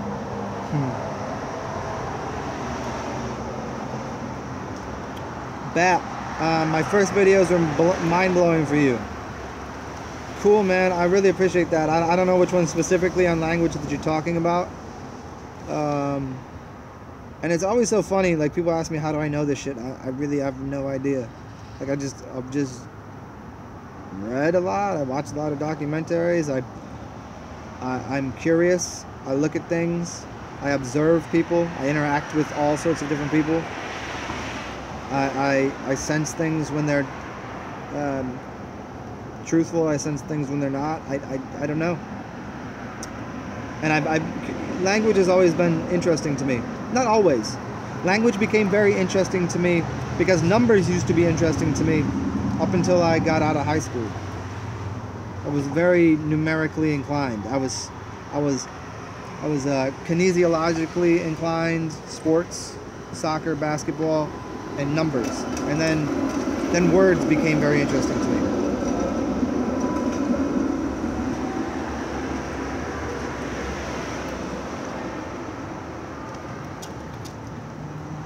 I don't know, that's the face that he was making.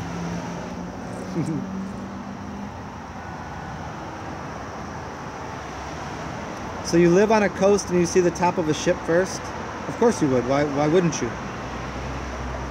I don't understand what you're saying, man. And Seven Store, I don't understand what you mean. Of course you would see the top of the ship first. If it's way out there, why would you see anything else? Your vision isn't infinite. You can't see a billion miles away. You can't see 1,000 miles away. There's only so far that your eyes will take you to be able to see something. Like right now I can see this tree in front of me, but down the street I can't see those cars. They become smaller as they get farther away. So they don't get smaller, but my eyes can't perceive them because I have what is three-dimensional sight. So why would you be able to see? And that doesn't make any sense to me. And what coast do you live on, by the way? N7 Store, what coast do you live on?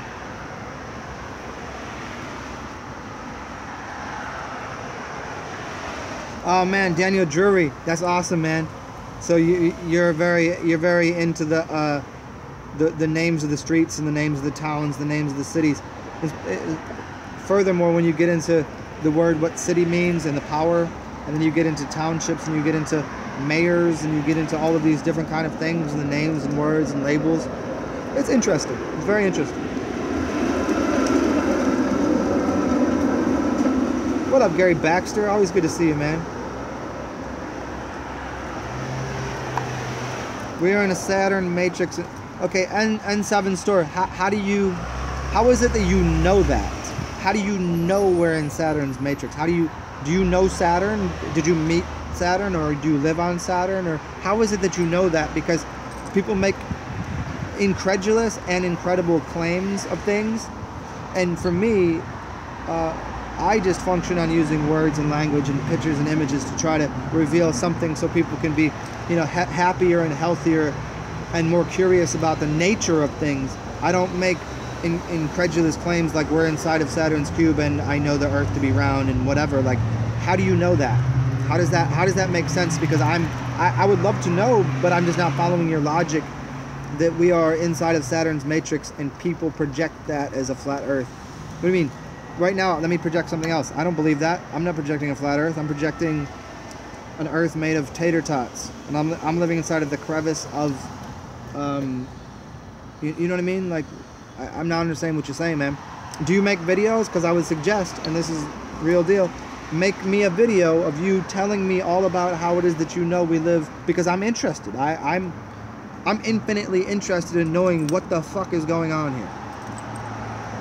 But I also have a hard time when people say things that are it seems to be purposeless, or just to cause an argument, or to like act like they know something when they don't know anything. Which is fine, I don't know shit. Right? I'm just talking here, I'm just babbling on. I live in Babylon. I'm a baby lion. I'm a baby lion living in Babylon, babbling on about things that nobody knows, but it seems to inspire people. Kurt, I love Nassim Harriman. I think his work has been great. I don't know where he stands on the flat Earth, because I know a lot of the ways that he described his mathematics, the way he would say it was so funny. He relied on a heliocentric model, a very heliocentric model. And unless he's changed his theories and attitudes on that, I have a hard time buying into anything else he says. Because I don't know really what he was getting at, other than he seemed like a cool dude. He seemed like he was trying to enlighten and enliven and engage and free people's minds. But just the same way when people are given the opportunity to look at flat Earth evidence versus going along with the mainstream NASA, whatever they're saying, if you still maintain for me, if you still maintain a belief that the Earth is a globe because of what you heard, I can't hear you. I can't hear what you're saying. It doesn't make sense. Because every one of my senses, and they're very alive, tells me that the Earth is flat, and that the sun is spinning around, and it's the same size as the moon, and they're not balls of something, you know?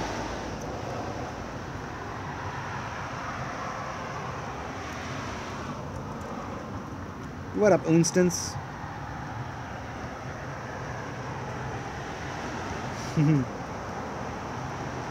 Yeah, art by that Elon Musk spells lone scum. Hilarious. Yeah, and what a silly name. What a silly name. You know, like, and the thing is, I feel bad for the guy. Like, I see, you know, you see him, he's losing his hair, and somebody's like, hey, it's just like anybody that was like part of the computer revolution and all this shit. Like, they were like, here, we'll give you a bunch of money just to bullshit people. They didn't tell them they were going to have to bullshit people. They just said, we'll give you a bunch of money, and we'll make you the head of Microsoft. We'll make you the head of, you know, the fact that dude, like, the whole Tesla thing irritates the fuck out of me, because Tesla, his entire theory was to give free energy to everyone. And the fact that you're making money off of it and causing people to be disillusioned by what Tesla was, by, oh, here's a car and it runs on batteries. Like, that's not what he was about. His first car was not running on fucking, like, it wasn't running that way. And it wasn't about having to plug the shit in. And it wasn't about paying $30,000 for whatever the, you know, or $50,000, whatever the fucking car costs. And it wasn't about throwing his car out into outer space that doesn't fucking exist. Dude, like, if Tesla existed and he was the thing that we think he was, he'd be like, I think of Tesla the same way I think of Johns Hopkins. Both of them are going to be, they're both rolling in their fucking graves right now. Johns Hopkins was all about homeopathy and helping and healing people. And now that whole university is about the medical mafia. And like Tesla was about freeing people energetically. And now they're using his name and rubbing it in the fucking mud. It's disgusting. What up, Sam Gucci? You're looking for, is there anything that accelerates hair growth? You're looking for bamboo and silica. Silica and bamboo. Bamboo contains silica. Think of how quickly bamboo... bamboo is the hair of the earth. And think of how quickly bamboo grows. Does it make any sense that right here out of my mouth is shining bright? No, that's just me because I put the camera in such a way that I knew this would be happening right now.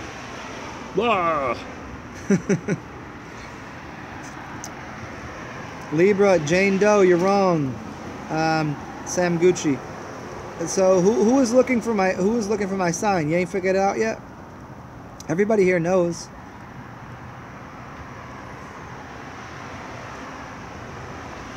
Is that Corona? You in Houston? Why don't you come to New Orleans, man? Tell her to come to New Orleans. Tell her she can meet Zen. You guys can hang out here.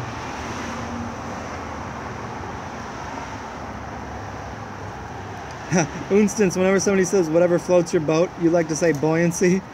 Exactly, that is exactly what floats your boat. You know what's funny about Seattle, Washington, Zach Chrono? The word Seattle is C, which is the letter C, and Addle, which spells cattle. So, cattle, Washington isn't a great place.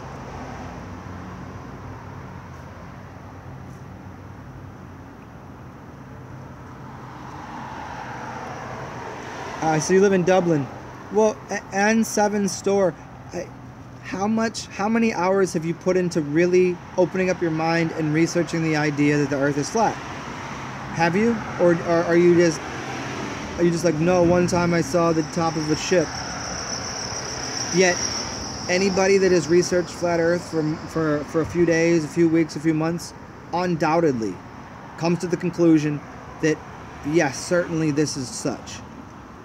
And it seems to me the only people that see otherwise is people that will not do the research and won't do the due diligence that's required for you.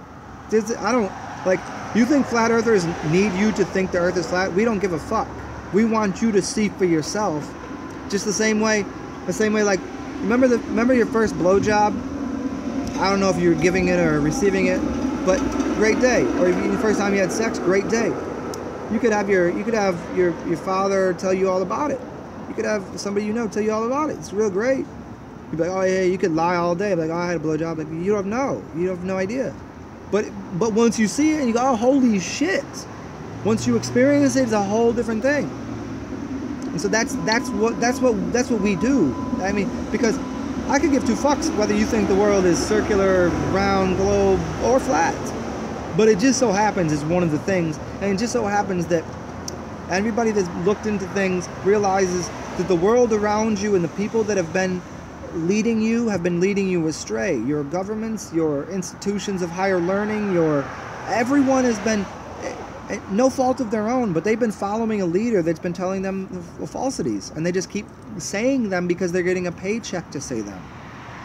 You can't make a man know something when his paycheck relies on him not knowing it. Period. So,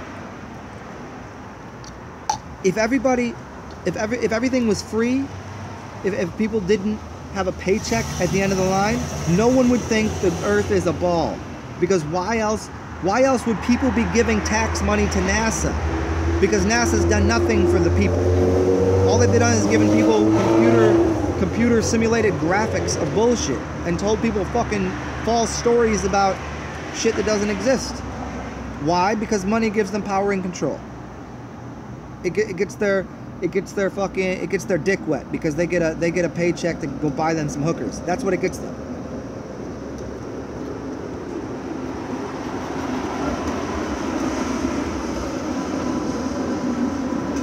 But hey, I don't know. And that's why I say, like, I ain't got no problem with people at NASA. What I got a problem, like, and I'll tell all of them just like I tell anybody else. You need a place to live, I'll put you up. You need a place to hang out, You want to learn? You want to know real truth? Come see me. My house is your house. It's simple, because I get what it means to have to take care of a family with currency. But people live over their budget. They live over their means. They live over what they actually, you know. And so you're getting $500,000 a year from NASA to speak fucking horse shit. Would you rather be the person making $500,000 a year at NASA with a cozy job and a big house, or you want to be me? You want to sit here like I do? You know how much money I make? Fucking dick. I make zero. Except for you lovely, wonderful people that end up, some people give me some money.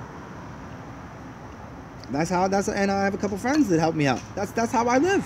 Hand to mouth. I milk the cow. That's what I do. That's all I can do. Because I'm not interested in making millions of dollars to bullshit people. That doesn't fascinate me. Power doesn't fascinate me. I can get what I need when I need it. You know, pussy doesn't drive me. I can get pussy. Pussy's easy. There's a joke out here. That's the joke. If you can't, you know, self-confidence, that's hard. Security, wisdom, that takes effort. What up, Tiger Strong?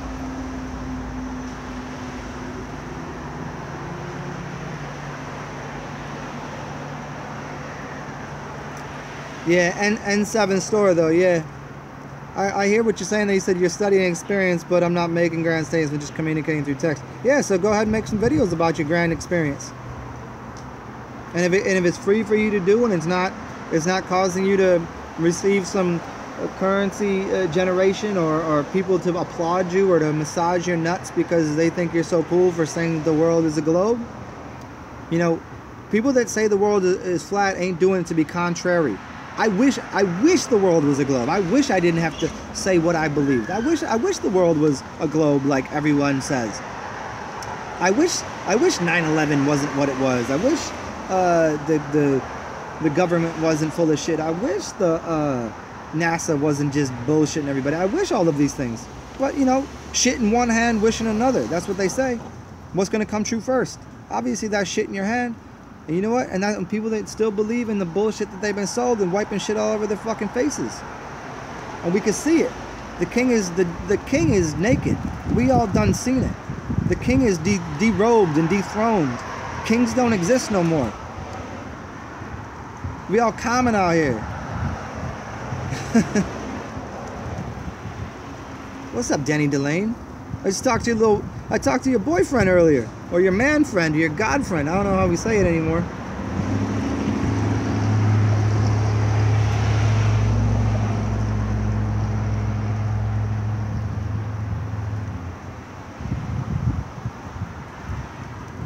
What up, BB Life?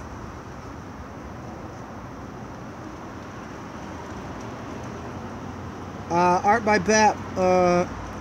Yeah, I don't know about the cactus thing, my friend.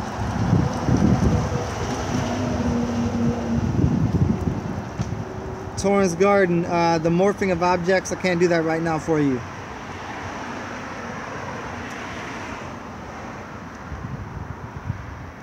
Yeah. Well, thank you for agreeing with most of what I have to say. N7 store. You know. I mean, I mean, thank you. I don't really care, but it's, you know, if you agree that all of these leaders are lying, then why do you choose to believe the lyingest of liars? Why would you side with that? If you think that things are faulty and if you think things are controlled and manipulated to misguide you, then why would you side with that organization when nothing that you could ever experience would lead you to believe that shit is spinning around, flying through outer space, orbiting around nothing, when you can see the sun and the moon in the sky at the same exact time? It doesn't make any sense. It's like you choose to alleviate yourself of such simple knowledge that's given to you that you can see with your eyes, and you choose to close your eyes and say, no, the sun and the moon aren't in the sky at the same time. I have videos of it. Are you going to tell me that what are you going to say? Oh, no, you didn't film that. That's not real. But you could choose to do that, but there's thousands of people that have done this. Hundreds of thousands of people out here going, well, once I came to terms with looking at it for myself and really doing the research, there's There's nowhere that you can't just turn back. Oh no, it's we're spinning around, flying through outer space. Something exploded and made complete. Something exploded and made my eyeball so I could see everything and have this conscious experience of thinking that a fish came out to sea and grew arms and started jacking off a turtle and then fucked a monkey and gave everyone AIDS. I like that one a lot.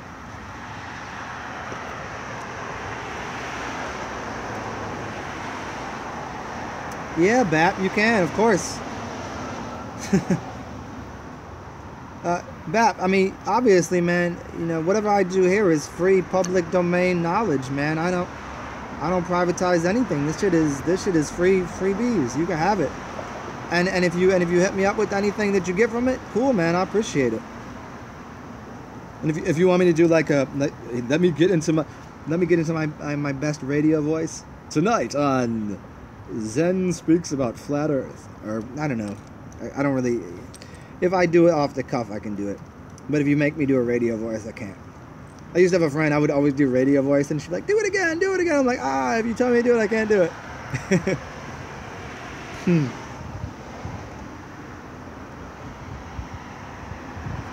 Torrin, I believe, I'd like to believe that to a degree. You know, I think there's a lot of dimensions to that, about enough to change the shape of the earth. Maybe. The Von Braun Center, is that from Warner Von Braun? Interesting. One of my favorite hip-hop artists, Bus Driver, has a song called Warner Van Braun. You should check it out, Instance. Yeah, so Art by Bat, feel free. Go for it, man.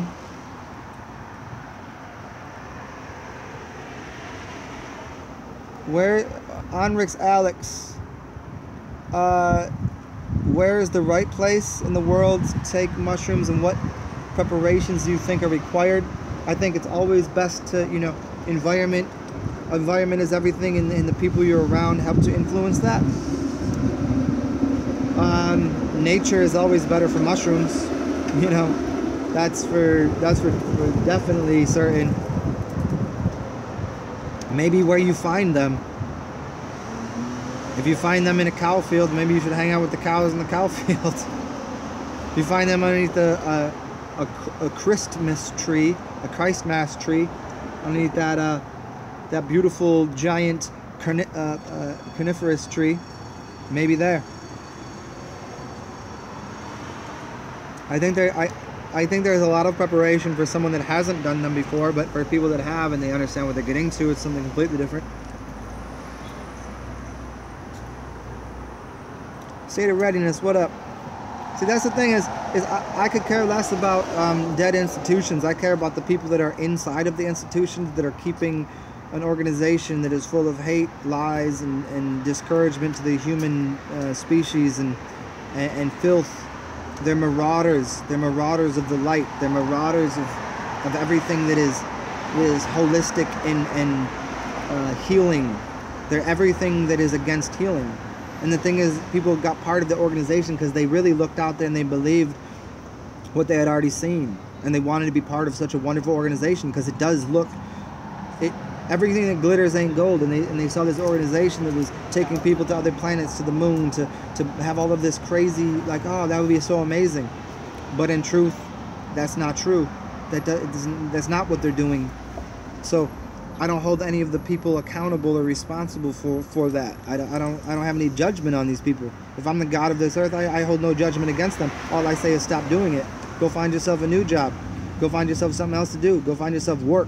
Don't have a job, have work. Go find yourself somewhere to be and live off the land and participate with other humans. Don't sit there behind a green screen with all the bullshit and saying there's space rockets going off to fucking Mars because as they're sitting there CGI and the whole shit together, if they really sat down and went through the whole mathematics and thought about it, it couldn't happen, and it doesn't happen. So I hold no bad feelings or grudges against those people. It only brought me to this place so I could be like, hey, yo, if I get a little farm somewhere, yo, come see me. You're welcome to my farm. Bring your spacesuits. We'll use them for something else. We'll put you in a spacesuit, and I'll put a hole in it, and we'll throw a bunch of ayahuasca smoke and some marijuana smoke in there and get you fucking blasted off, and then you could go have your own real life astral projection into the places that you think exist out there inside of a fucking metal box, because it don't, but it does inside of you. We could experience that, yeah.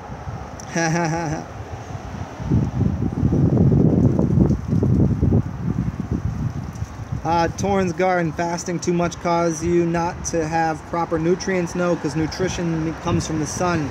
It means nut or nuts or light. Light is nutrition. So no, Torren.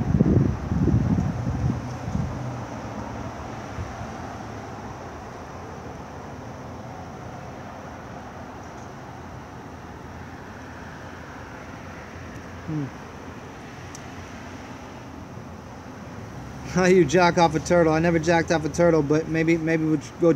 Hey, me and you, let's go try. Huh.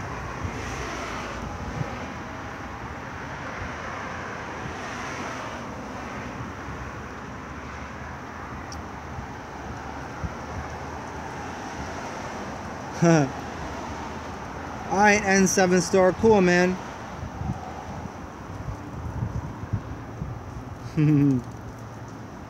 Wait, Unsins, you don't want to know? Okay, because I figured we could take a field trip sometime.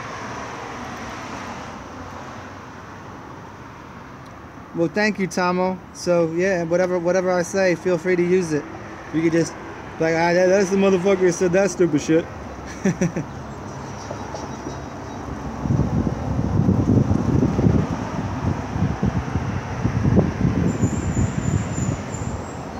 MK, why does your mind like to throw you off center? I don't know. It's a really big question. I wish I could answer that right now. I'm kind of in a different mode right now. I'll try to answer that another time for you though. I can't really answer that like right now. I'm not in that modus operandus. And no, revolutions are not always violent, Aldrin. And the word revolution means to spin around in a circle. We're not looking for revolution. We're looking for something completely different. It looks more like evolution, but that's not correct. That's not correct either.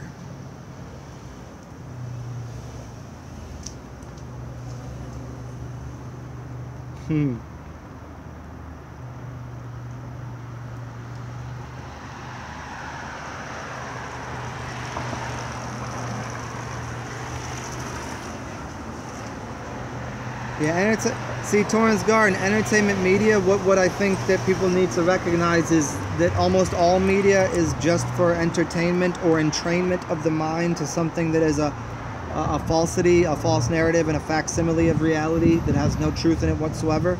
But we've taken what we see on news or what we see on CNN or Fox or anything, and somehow we don't realize that all of it, 100% of it is put together in a way to mislead people. That the only integrity, it's not coming from people that edit videos. I mean, to a small degree, we can find people that are trying to really tell you something in a very highly skilled and edited video. But a lot of people that edit videos are to disguise actuality. That's why I don't make edited videos of what I do. Like, people are like, hey, you should edit your videos and make little things here. Like, yeah, maybe I'll chop these up, but I don't like the idea of taking away the energy and the flux and the flow of things, because nature exists this way. This is how I exist. You start taking what I said here and like, oh, well, you stumbled on a word there. Maybe we should take that out and cut in this, and I don't like that idea.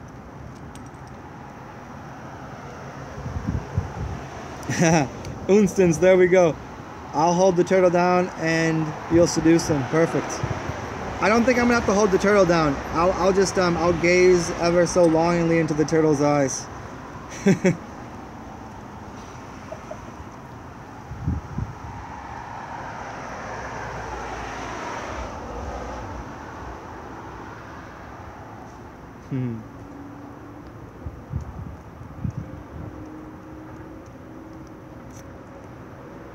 Yeah, Unstance. You know, it's funny. I was just watching some Noam Chomsky, and Noam Chomsky, you know, as he's been one of my favorites of exposing media, he is a mouthpiece for some bullshit himself. And I was just watching a video of him earlier today. I was like, yo, he just lost a lot of credibility in a lot of things he says. He got kind of like Dick Gregory, old and senile and angry. And nonetheless, his earlier work on syntax, semantics, and language, and the media control, a very brilliant work. And you know, the media being the fifth arm of the government, is that what he calls it? So, yeah, it's weaponizing language to make people fear and be insecure. But I still haven't figured out why that is the case.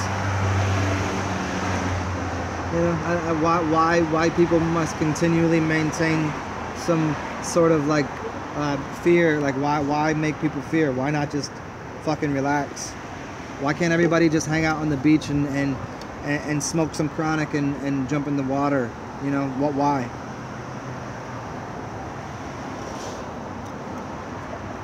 There's plenty of room for that. The Rusty Tortuga, Gary Baxter tugging on the Rusty Tortuga. Was that like blowing some smoke up the Tortuga's butt while giving it a handy? I know Marshall McLuhan. I made a reference to him a couple days ago about the video that was done about the connection between Back to the Future, Man on a Wire, 9/11, and the Sync book. And they were talking about Marshall McLuhan, and they were talking about the message is the medium, and how we all now have the capacity to use what is as Stanley Kubrick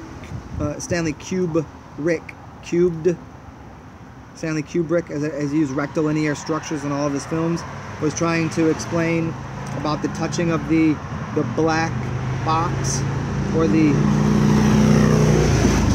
basically he was talking about us all having capacity to pick this thing up and use it as a media device ourselves. So we've all become master magicians once we can use this technological device that was used against us by a very small number of occulted black magicians to control and manipulate information. Now people can come out here and do it themselves. And by do it themselves, I don't mean to manipulate and control information, but to alleviate people from their stresses by being, you know, the light of the world, rather than disguising it and obstructing it and using black, dark, occulted magic. This is why I do black magic during the daylight.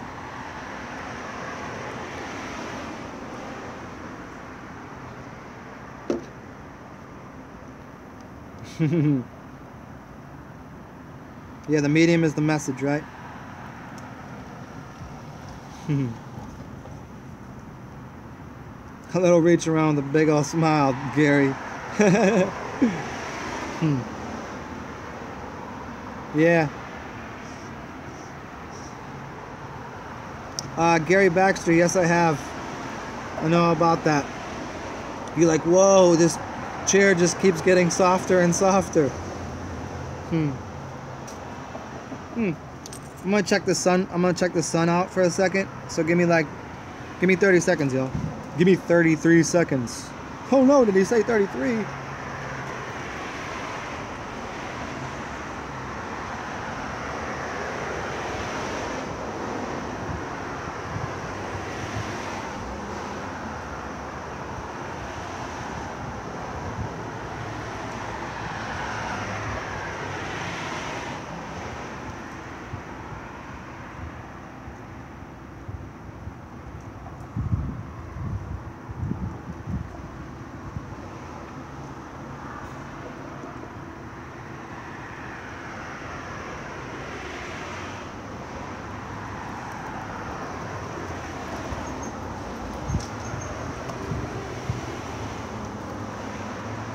Gary, I said nothing of the matter.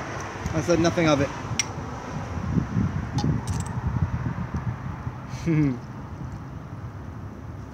Now you know what? I'm the 1080 Arc Chariot flare. I'm the 1080 Arc Chariot flamethrower.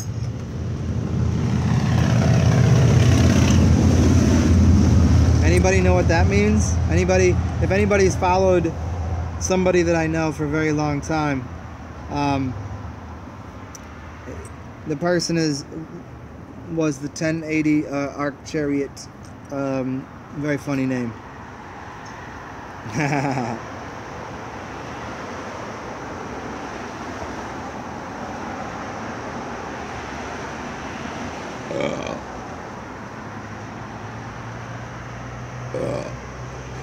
Oh, there we go. The sun just made me burp a little bit.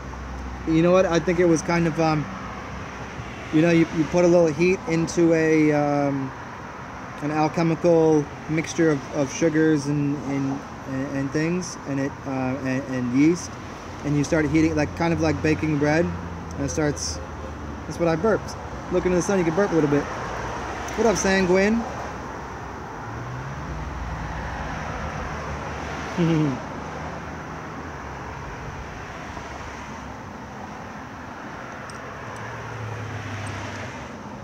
What up, ST? Oh, you were gonna ST. You were about to count out how long it was. That's so funny. I just seen that. I had to scroll back a little bit.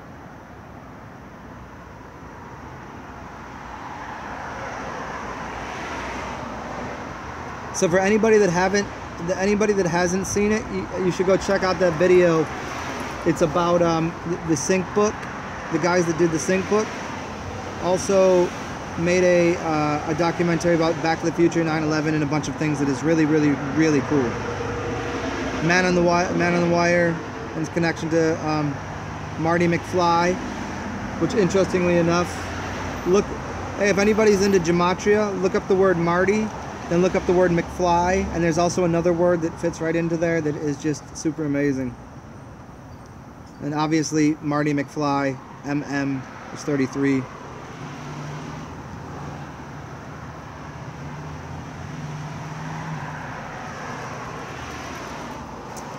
N7 store, how long is it safe to sun gaze? I think that's up to how healthy your body is. If you're very unhealthy, I wouldn't do it for very long, because you'll deal with the pains of it. The healthier you are and the cleaner your blood is, the longer you can sun gaze.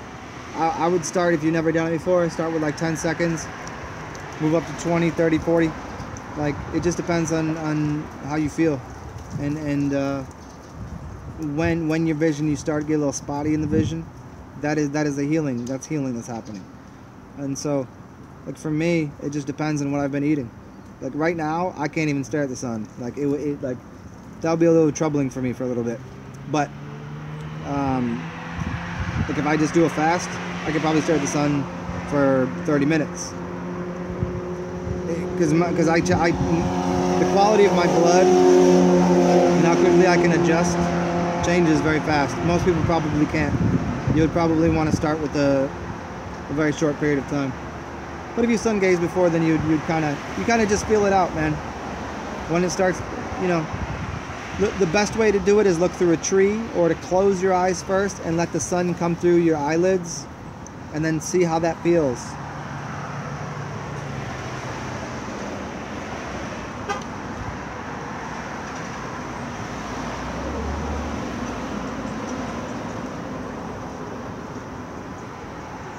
The map is not the territory. This is correct, Torn. This is always the correct answer. The map is not the territory. Neither is the menu the meal.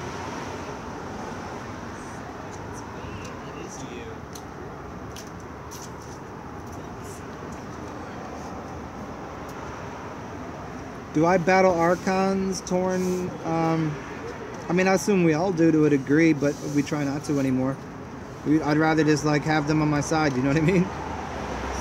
I think you only battle Archons when you're dealing with internal physical ailments, which tend to be diet related, that then project as archonic forces. So the worse your diet, the worse your deity, the worse your god, that kind of thing, the more archonic things that are going to come out, whether in your dream world or here in reality for you. So there is that. But you know, in the astral realm. No, I don't really do that anymore. It's not really worth it. I'd rather just like team up, you know what I mean? Team up with them. That could take like a whole 37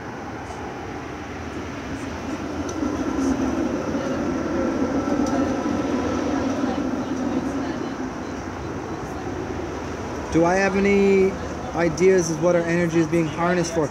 Torin, I'll meditate on that. Maybe tomorrow I'll deal with that for you. That's a great question.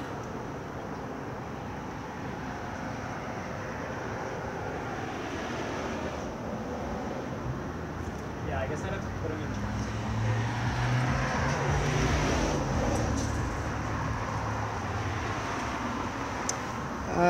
Yeah, so you take the sun energy in is just your eyes. Well, then there you go. Well, then your eyes are connected to your kidneys, are connected to your testicles if you're a man, and it's also connected to, you know, directly right into your brain. So it's the way that you view things. If you can only look at it for 30 seconds, then if you collect sunlight out here, you're collecting in a different way. If you collect in the eyes, you can see something different. It's about being able to ingest biophotons and then project them out of your mind so you can see differently.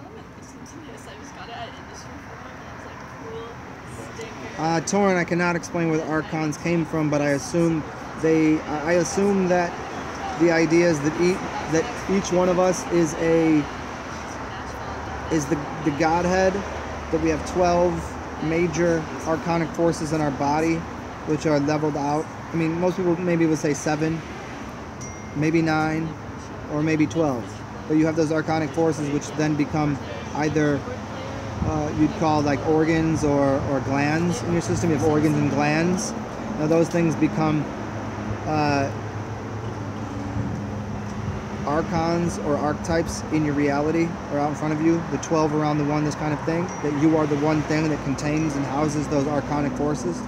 This is why your underworld and everything about your bowels is bowel that holds down the fort, and up here is like Brahma or Jesus, that kind of idea. And sandwiched in between the two are the archonic forces.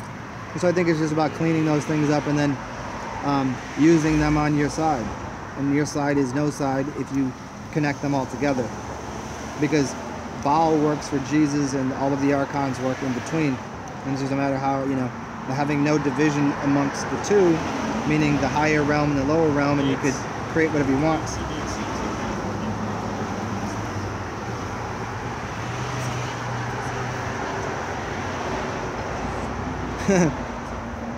You funny, Aldrin.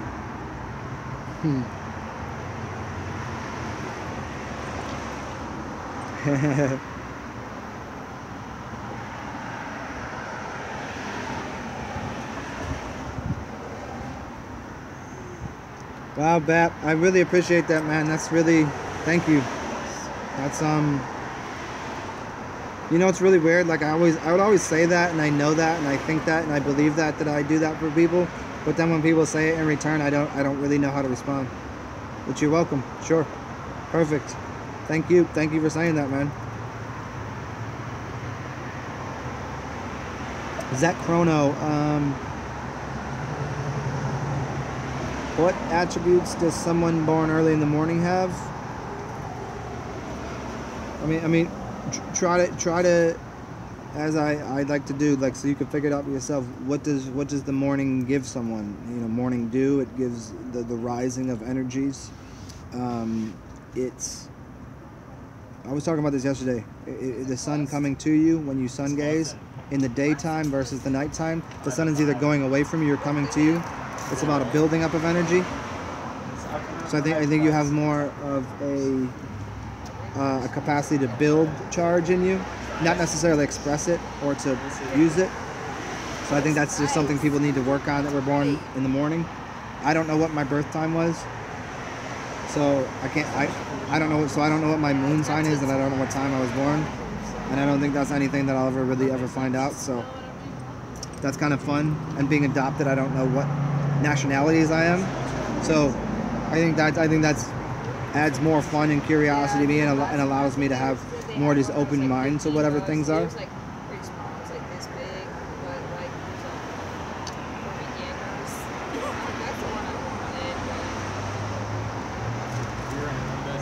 Gary Baxter, are you kidding me? You get to hang out with Marty Leeds? Say word, Gary Baxter. Tell me that for real. That's crazy. Do you talk to him? Tell him I said what's up. Yo, Gary, next time you see him, tell him he should do a video with me. Tell him he should link up with me. For real. Or and if he doesn't know, like if he doesn't know who I am, tell him to whatever your favorite video of mine is. If it's one of these recent ones, tell him to check me out. I'd love to link up with that dude. He's definitely been. I have both of his. I have his 2 earliest books that he put out, and yeah, and I actually have a video that I made just for one of the tax thing he did. So yeah, if you see him next time you're in the grocery store, be like, yo, yeah, I love you, man. You gotta go talk to this dude Zen or whatever. Or however you talk. I don't know what you sound like, Gary, but I'm sure you have a mouthful of tobacco and you're kind of just gnawing on that, spitting on things. You're probably like 6'3", lugging around a giant snake in your pants, Gary. You sound like the kind of cat. It's definitely out. Like, hey Marty, I'm gonna need you to do something for me. Come on.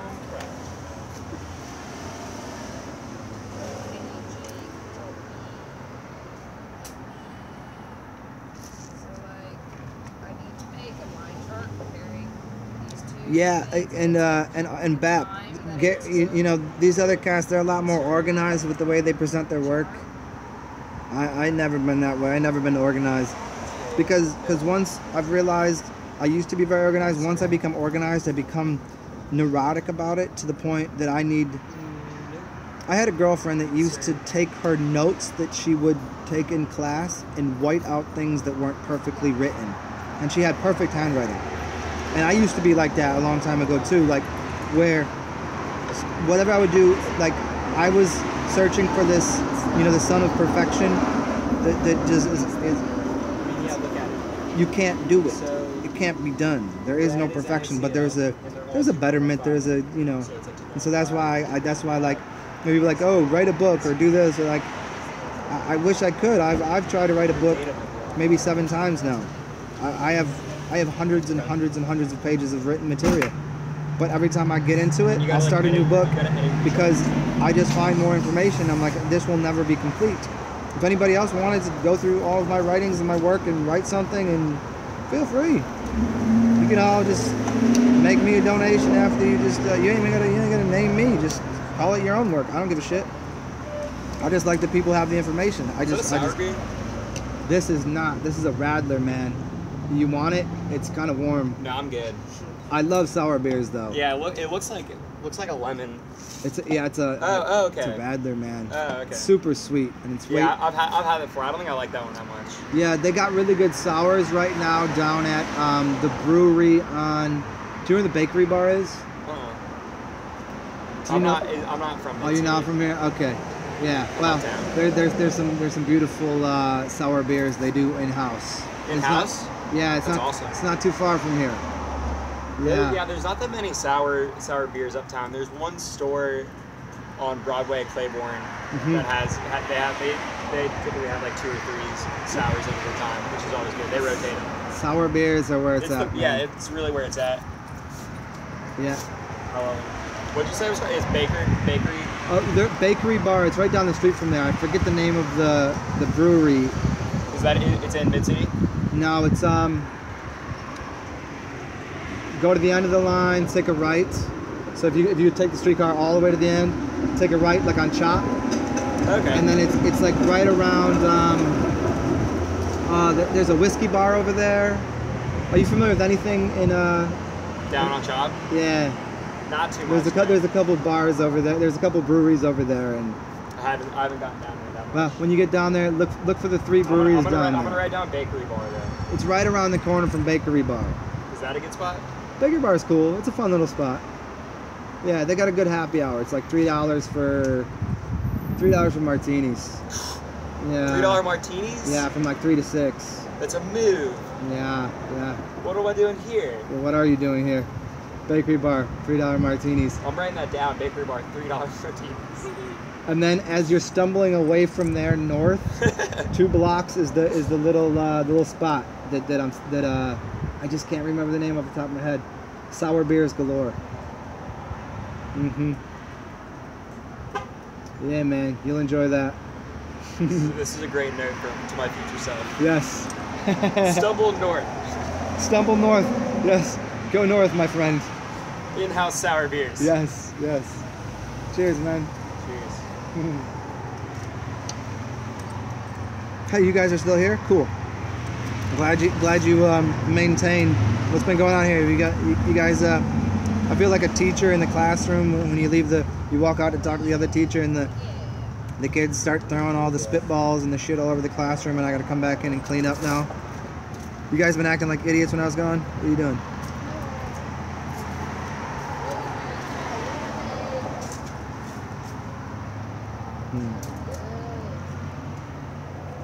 I know, Jack, I'm a mulatto. That's very funny. I don't know. I've been told different things. What I was told I was doesn't match up with what my blood type is. There's almost no chance that my blood type is from where I'm told to be from. Although I would assume somewhat Slavic and somewhat from the Asian descent, like from Genghis Khan in the lower the Philippines. A lot of people say Philippines. A lot of people look at me and say I'm kind of Slavic, maybe Russian, and I mean Russia and the border of Russia and the connection to Russia and the red hairs. I have a couple of red hairs in here, so I don't know, man. But I'm mighty. I'm a giant. I'm huge. I'm super tall, and I'm obviously muscular. I'm kidding about both these things. But I can put on weight pretty easy, and when I start working out, my form is pretty. I look like Adonis. I look like a perfectly formed. I look like the Vitruvian Man, obviously.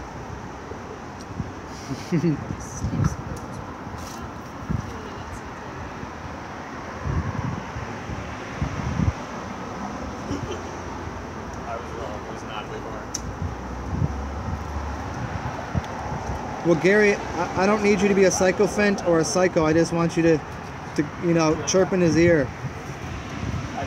Tell him I like his work too. So you can buy a growler, a 64-ounce growler. Oh yeah, I've heard some of his music. I dig him. I dig him, Gary Baxter. Yeah, I knew Gary. I knew you a giant motherfucker, dude. 6'3", 245. Are you 245 of like potatoes and shit? Or are you 245 of slop?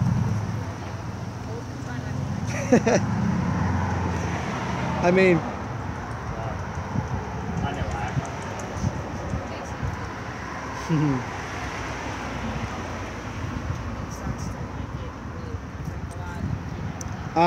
Gary Baxter, of course I need a dedicated editor to put together what I've already done. You know, I got 776 videos, and they're between 20 minutes and 4 hours long. And no, 20 minutes and for whoever was there for it, I did an 8-hour video, 7 hours and 30 minutes. Who else has been on one of these YouTubes doing an 8-hour video of actually talking and saying something relevant? This guy right here. But yeah, if somebody wanted to edit all my shit and put it together in a way that sounded fun and fascinating and got rid of all of the idiocy that I'm talking about, they'd probably only have to get rid of about 2% though. Where you're like, well, like, yeah, it's not great, but like, it's not that bad.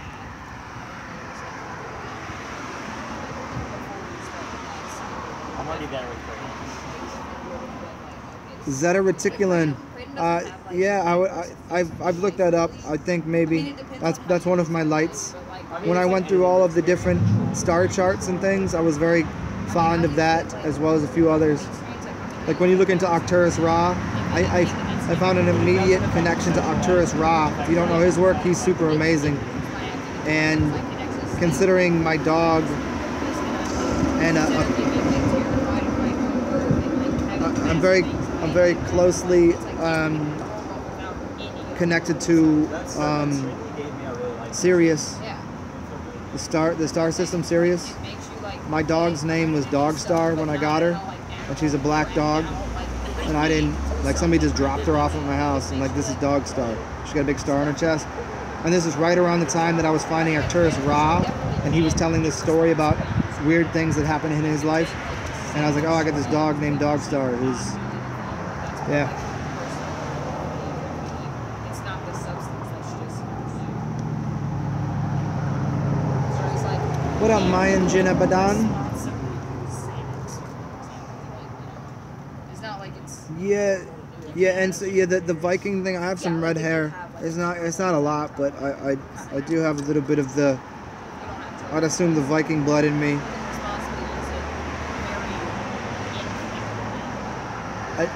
And whenever I look at languages, there's a few that I'm very connected to. They tend to be kind of the more ancient ones. Tamil, Hindi. There's a few other interesting dialects when I hear them. Like Russian, when I hear it spoke, it makes a lot of sense to me. And I've listened to other people talk, and I can almost figure out what they're saying in certain languages.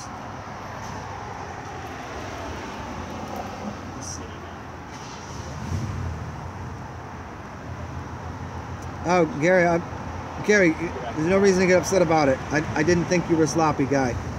You 235 of mass. I can't wait to see you in like real live form.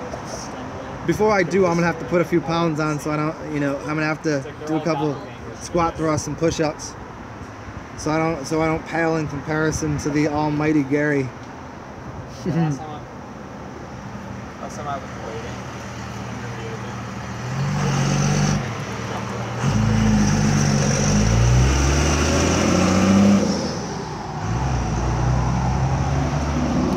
You've seen, since you've seen Sirius move.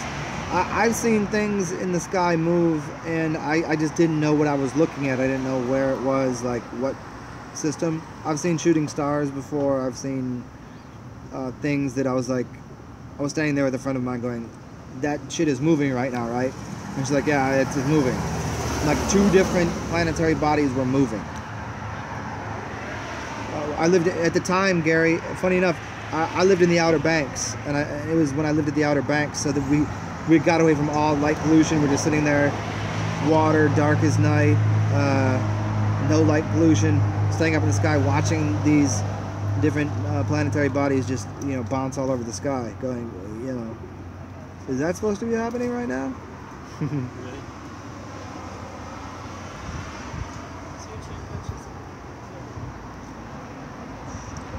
Hey, Bap, you said you're misuse, but I'm guessing you meant Mrs. Yeah, interesting.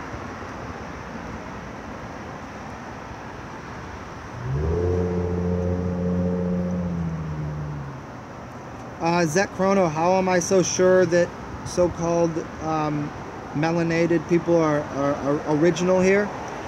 There's so many reasons. So many reasons. I don't really want to get into that here, but like the whole idea of slave ships and slave trades. First of all, the word slave comes from Slavic, and the Slavs came here, and this is why where they came was in Boston. They weren't boating down to the south. They came over the sea with the Slavic. The white people were the enslaved ones. They were the servants and slaves, and they put them in Boston. Why do you think Boston's full of fucking white people, right? And then you get into the people that were here and how big they were and what they look like. They're not. There's no Africans here. They don't look like Africans. They don't have the African tongue. They don't have the dialect. They weren't. The African people just threw 1,000 people on a boat, and they just accepted it. Come on. When you start to get into all of the idiocy of the because what you've been told here is the history of America through the lens of a Eastern European, how to put it, the same people in England came here. The English settlers, they settled here, and they were the ones bringing other white slaves. The people that were living here were part of the land, and they were already melanated. Like they were living outside. They weren't living in giant houses, not getting sun. They were part of the earth, and they were strong, working the earth. They were working with the earth. There's a lot that goes into this, and I would highly suggest. I'll give you my buddy's Instagram account, and you can start looking through what he puts out, because it really squares it away, makes it real simple. But to really, if you really think about it, there's the slave trade the slave trade was going in the other direction. Because if these people were enslaved out of Africa, and why aren't these villages calling them, like, why aren't they coming here to, like, save their people? What? Why aren't they claiming them? Because they didn't come from there, and they don't look anything like them. When you get into the phenotypes and you look into what they, structurally, facially, and all this, no, history has always been written by the people that have the printing presses. It's not necessarily just the winners. We're talking about magic. We're talking about real crafting through books and through papacies and patriarchies and churches. There was no black churches. You have to think about this. The churches were always built by the whites, and by the whites, or the wits, which means demons. These white churches came here. There was no churches on this land because the black people were here, were living pagan. They were the real pagans. They didn't call themselves pagan. They were part of the land. There's a lot to this, and I don't want to turn this show into that, because that's a really long subject. But I'll definitely hit you up with that his Instagram. Is everybody here on my Instagram? I don't like Instagram at all. It's just one person that actually does make an effort to put information out there to enlighten people.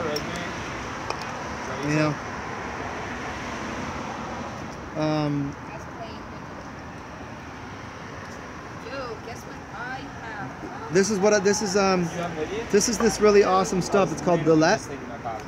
And what I do is I take some of this and mix it with some port wine, so it's maybe like that full. So it's like half this, half port, and then actually put like normal wine in here, like shitty wine, and I get a nice 15-16% alcohol. It's not as sweet as port, and it covers up the shitty ass wine that I got. This time I didn't actually put any cheap wine in here because I didn't stop at the store, because I wanted to get here and talk to all of you. But yeah, is everybody here on my Instagram? I don't really use it that often, but today I did post a picture of some doodling I did. My Instagram, I just changed it back to TsarZen, TsarZen. It was plain applesauce for a minute because somebody pissed me off, and I was like, whatever, plain applesauce. But now it's TsarZen with not a hyphen, but the underscore. Tsar__Zen. And I'll give you the guy's Instagram. He's awesome.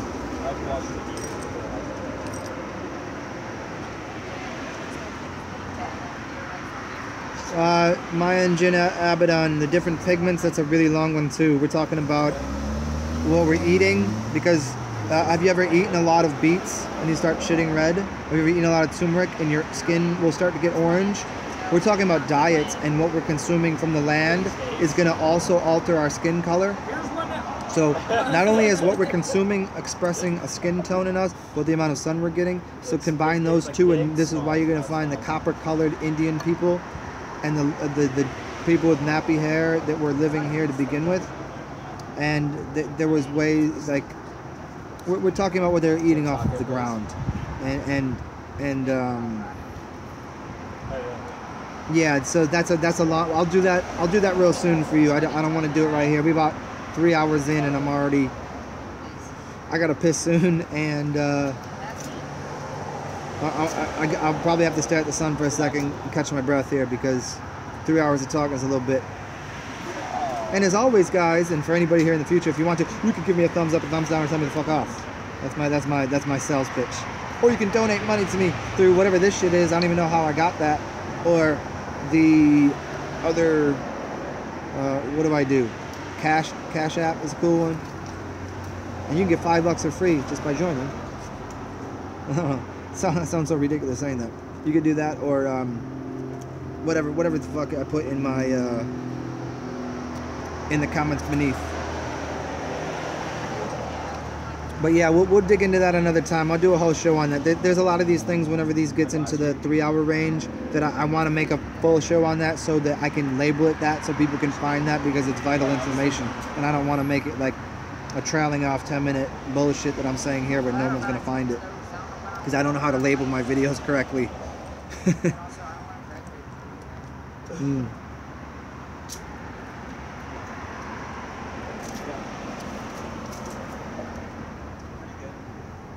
Yeah, Art by Bep. I would assume that too. I would assume where you're saying about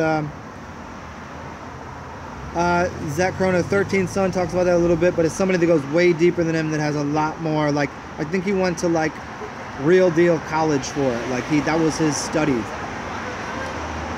and he really gets into it.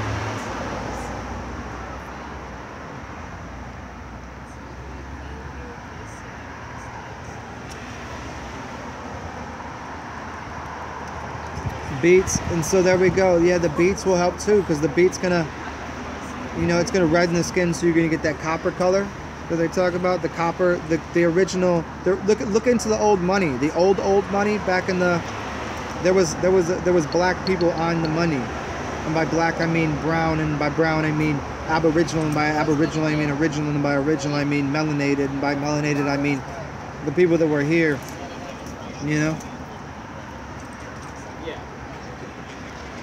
Yeah, the diet deity thing, I make that connection all the time for people because your diet is your deity. What you put into your mouth becomes what goes out of your skin. It's not you, because this is a tube, but it does express its way through your system. You're a donut, and what you put inside of the donut expresses itself out, which then becomes this. So I can change the color of my skin by getting sun and by changing what I'm putting in my mouth. What up, Tom Corner? Yeah, you've been mad late to this, Tom Corner. We're almost 3 hours in. What you doing? I wish I could do this on a regular schedule for y'all, but everybody that comes here is from all across the flat globe, or wherever the hell you think you are. So the timing is weird. I don't know. If there's a better time for most of you in here, let me know. But for me, I get up and whenever I feel motivated, that's kind of how I do it. Hey, thank you, Tom Corner, for the thumbs up. For whoever else is in here that's not giving me thumbs up, I'm going to cut off your fingers.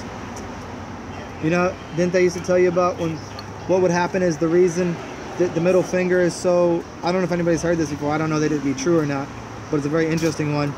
The reason flicking someone off is an insult is because of there was people fighting in a war. I forget the two combating units, but they would have the bow and arrow, and they would use their middle finger to pull back the arrow.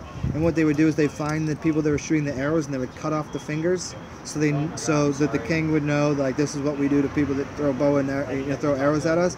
So then they would go like this to say, we have our middle fingers. Now, I don't know the historical accuracy of that, but that is by one of my more favorite comedians out there. Name is Robert Wool. Woo.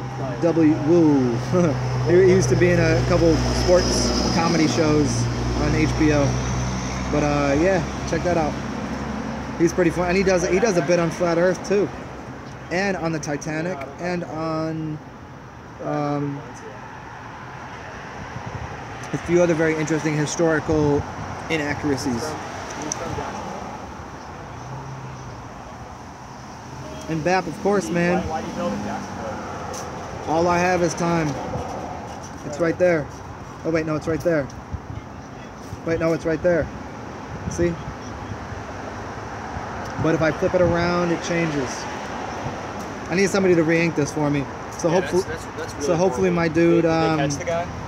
my ink friend will come here soon. Damien is supposed to be coming through here. He was supposed to be working down here in New Orleans. I'm trying to get his ass down here so he can ink me, because I got my next tattoo. I'm ready to get done, and I can't do it on myself. Some of my work I've done it myself, but Yeah, I mean, always. I'm about to Google him. yeah, donut is a torsion field instance. The dual donuts, two like the donuts with the ball torsion drive field in the middle classics. that are basically folding in on each other. That's about how it works. That's back to whoever asked earlier about Nassim Harriman and his dual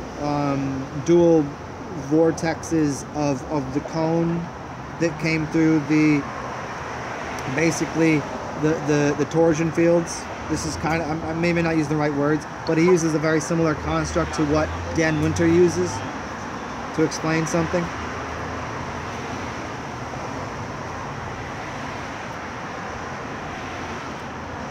Cool, Tom Corner. And thank you for putting up a picture. Yeah, End Store. Yeah, I like that. Have you ever seen the video that I'm talking about with Robert Wool? That he does. He's actually teaching a class and he's telling them how storytelling goes, and he was talking about this. You should check it out. It's pretty simple find on the interwebers. What's the truth about the Titanic? It was said that there was actually two ships that were made exactly the same, the Titanic and then its sister ship, and all they did was to change the name on it, and all they did was sank one of them. They didn't kill anyone.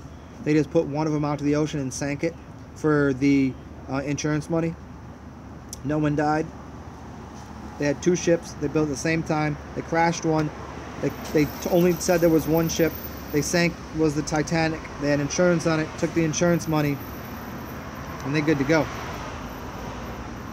Funny enough, there was a book written about that a few years prior, which was called something else. But look up the book that was based on the Titanic. But it's not based on the Titanic. The Titanic is based on the book. Now, again, how can you know any of that to be true? I don't know. But who even knows if the Titanic sank? Does anybody see? That's the kind of shit that really is, like, to me, like, does the Titanic was off in the middle of the sea. How would anybody know that it sank? How could anybody know this? It was written in the newspaper. See, this is the kind of critical thinking that I think. Oh, they said in the newspaper. Well, so the fuck what? You could look into really old news stories where they are actually showing fires from cities that didn't happen. That people took old newspaper clippings and they were able to look at the microfilm of it and see that the picture itself was actually altered. That fires that were supposedly happening in certain cities didn't happen. So, what do you know? Who knows? Obviously, they're still making money off of this to this day, right? They're making money off it to this day. They're making movies off of that shit, huh? And so there you go, Unstance. I think that should answer your question. Ah, Mayan Jin. They tell you write down your dreams. Would it make more sense to write your life? Yes. Writing your life before it happens would be called making a grimoire and then living it out. And I think we've all done that before we came here, and now we're living that out. And now we get to edit it. We don't necessarily have to write it down. We can do it in our mind, but editing it on paper is helpful for some people. But yeah, I dig it. But I think what the dream world does give you is fodder and archetypical and kind of references to kind of build up your capacity to write something, because dreams are always crazy and outlandish. How did I dream that? I've dreamt something I've never seen before. Are you sure? Maybe you dreamt. Maybe you're dreaming that because you've seen that before, because it was in your past life, and now you can just write that out if you want to see that again. And it just gives you some fodder to play with.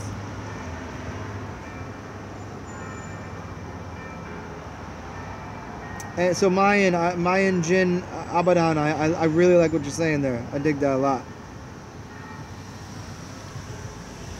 I've come across Theory Apple Faces on YouTube. Yes, I used to, because I remember I had watched him a lot, and then I was really off put by him, and I stopped watching him. And then I watched Santos Bonacci, and he was talking about him, so I went back and revisited his work, and I really liked him.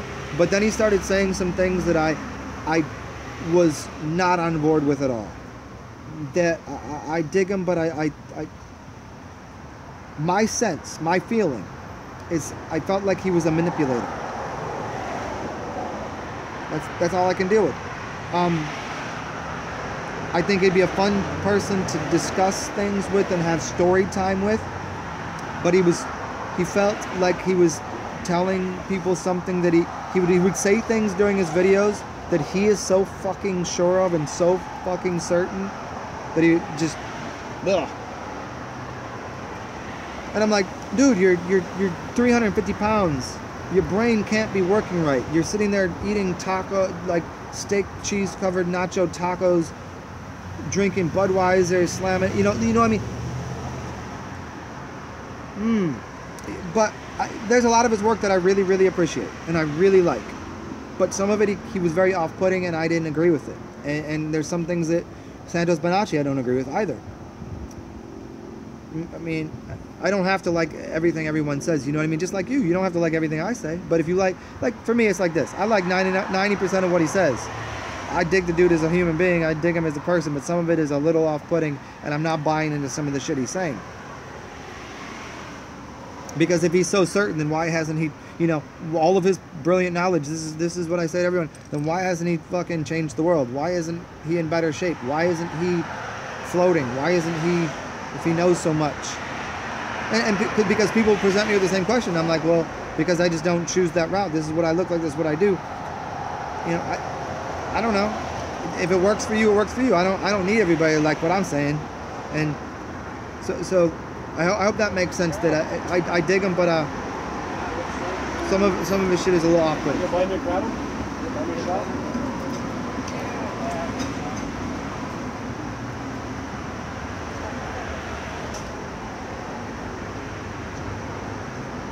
MK, you had a dream last night where you saw the energetic vortex. That's awesome. That's cool. I remember the first time I seen the vortex. It looks kind of like it's triangles interlaced in a spinning vortex that looks like the flower of life almost. That's spinning and you go through it. It's really cool. It can be it's kind of like going through like a wormhole, but if you do it in real life, what you're looking at is if you go into one of those tubes, like you're at an amusement park and you're at the water park portion of it, and you go on the top thing, you go through the tube and you're spinning around. It's kind of like that with lights. It's interesting, and I think that's kind of you going through one of your tubes in your brain to your pineal gland. That's what I think it is. I can't, who would know? How could you know? But that's what it seems like to me.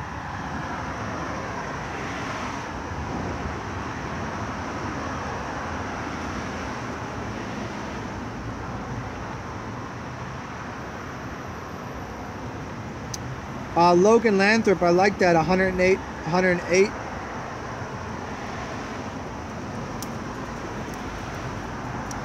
This is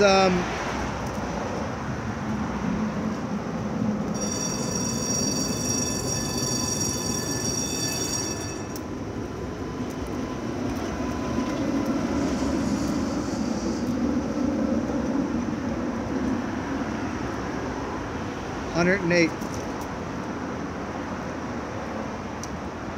Interesting. Can't show that to everyone. Yeah. What up, Jane Doe? The Olympic? I don't know what that means.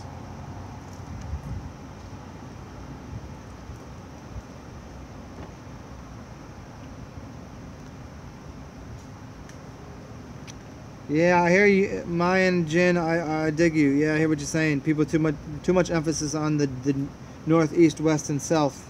the news, the north, northeast, west, and south. People trying to control where you are.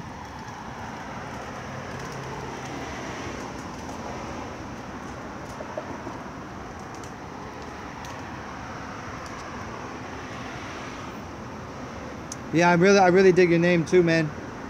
Mayan Jin Abadan. It even rolls off my tongue properly. Am I saying it right? The Mayan Jin Abadan? Abadan. Abadan. Abadan. Abadan. Jin Abadan.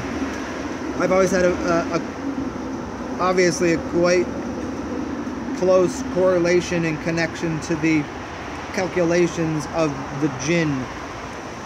The genie or the jinn or the spirit and all of that.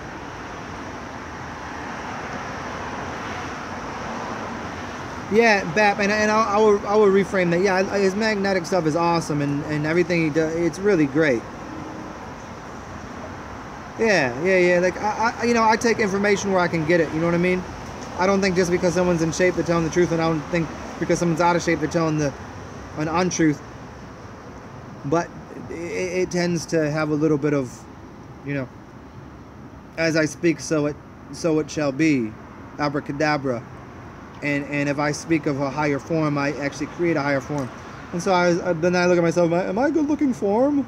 This is, we can make faces and do things, and what do I look like? I don't know what I look like to all of you, you know what I mean? I know what I look like to me. Some mornings I wake up like, ugh, what did you do last night? And some days I wake up like, you look like $1 trillion, buddy. We're doing good today. You know what I mean? We all have different perceptions of ourselves on different times, and I wonder how much of that mental projection actually is deliverable to everyone else. Like, do I look like what I think I look like right now to all of you? Because there's some days that I'm like, oh man, can you see that little bag I have right there? Oh man, do you see the little wrinkle I have here? And those and other days, I don't see those, or they disappear. The sun hits my face right, or whatever. And we all go through those things, and so this is not like taking away his credibility or his credence as a human being to information he provides. By no means. I don't like anybody 100% of the time, not even myself. You know what I mean? We all do things that are, we all try our best at trying to deliver the unspeakable. Speaking of deliver, I need someone to deliver me some wine. I'm going to make a phone call in a second. See if they'll deliver me some wine here.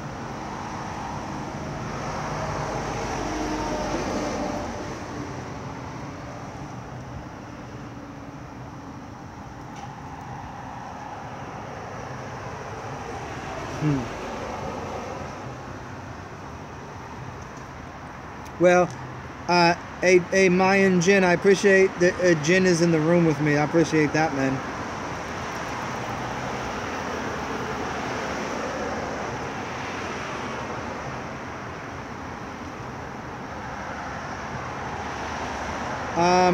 Hey, what up, 1-3-Eye Jack?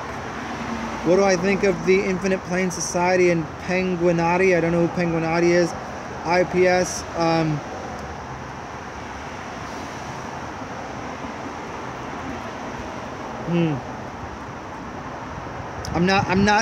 not sucking my lips because I'm trying to find what I just don't know that person that well. I'm trying to think about who that is, because I know it's somebody that changed their name to Infinite Plane Society.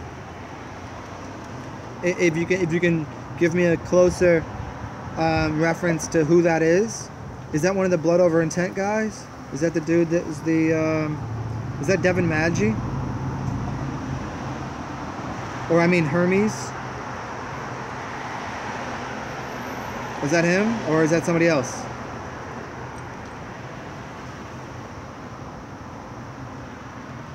Because I'll give you as much as I can on people that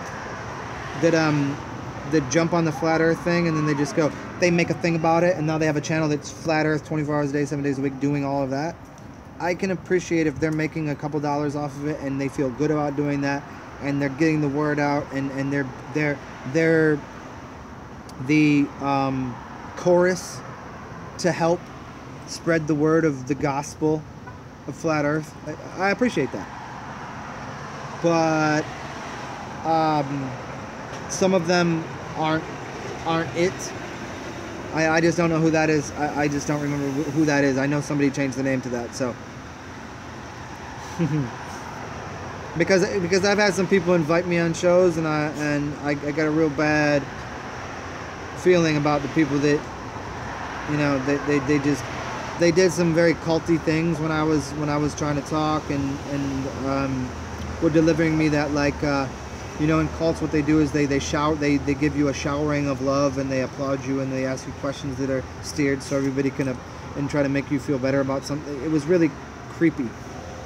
So I was like, nah, I can't fuck with this. Like, you asked me to come on your show, but you treated me like I wasn't like the guest of honor. You just wanted me to be on your show. I was like, like, I'm sitting here listening to these people talk about, like, well, here's what I can tell by the computer animation of blah, blah, blah, blah. And I was like, what the fuck are you all talking about?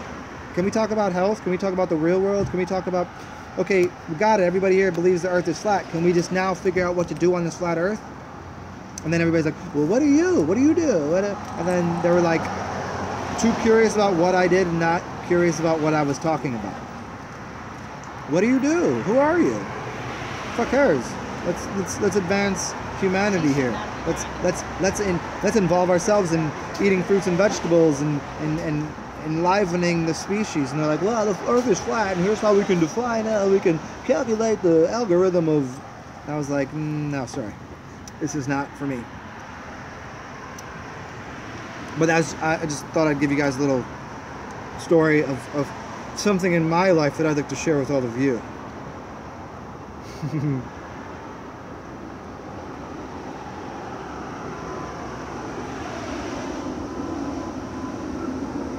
Hey, Art by Beth, the middle pillar ritual from Israel Rigardi. Feel free to send me that ritual. That sounds cool. I think that sounds fun. I mean, I dig you tons, man. So if you say it's good, I'll check it out.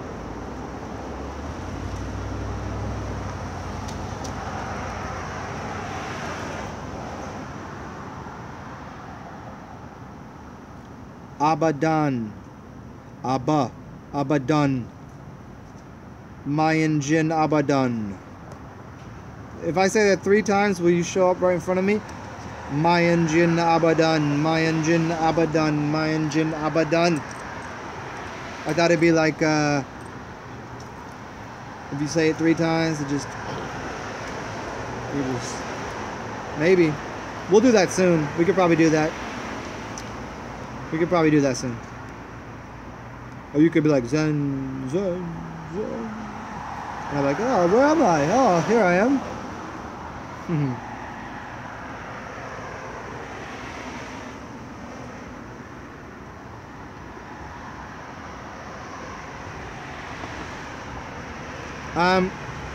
Zach Chrono, I've talked about doing a 24-hour live stream one day.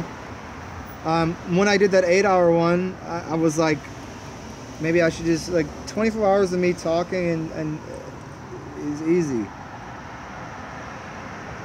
It's easy because I've done 24 hours of being completely silent, you know? I've done many hours, many days of silence. So it's like building up energetic fields. Like, the reason that I wasn't on here for a while and the reason that I'm on here a lot right now is because I built up a lot of energy. Mental energy to fulfill people's queries into the infinite nature of the world and the mind. So I can do a 24-hour broadcast. That's easy. I'll do it right now. We're 3 hours in. What do I got? A couple more hours? 21 more hours? Easy. If I'm gonna do a 24-hour broadcast though, I would really, like, while I don't expect a lot from people, I would hope that you guys would, like, alright, 24 hours, I should probably, you know, donate something. Maybe like a t-shirt or a pair of old socks. Not the socks that you know, masturbated in. I don't want those. But you could donate a beverage. You could send me something. I don't know. I don't like physical. You know, I'm not really into the physical world like that. Like, I don't. You could maybe. Oh, you know, you could send me a hooker. Or send me a good girl. Send me a goddess. I would expect that. I maybe not expect it, but I would hope. You know, like hope against all hope that people, if I did a 24-hour broadcast, that I could get something out of it. You know, I can't. I'm just here. I'm bleeding all over this camera for all of you. Can I get something in return? But then I would have to go in my mind. I don't believe in reciprocation because reciprocation is bullshit. But I'm 3 hours in right now, and I had to piss an hour ago. And what I did, you know,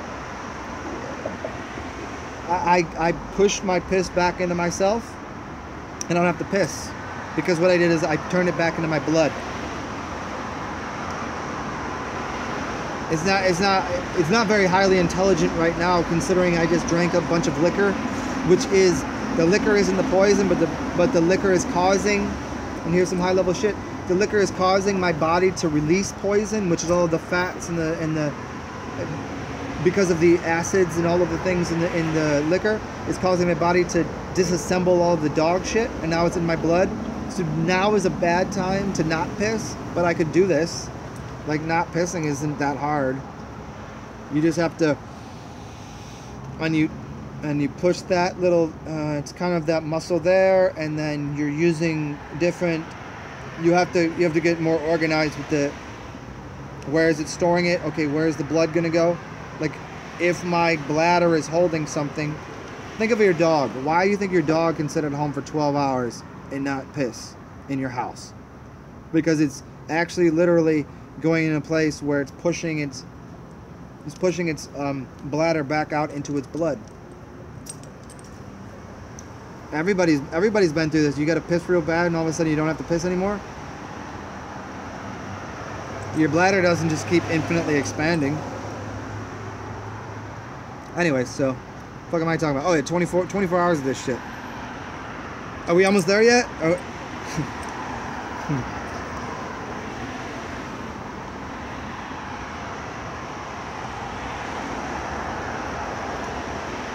Oh, thank you, Jude Meister. Good to see you, too.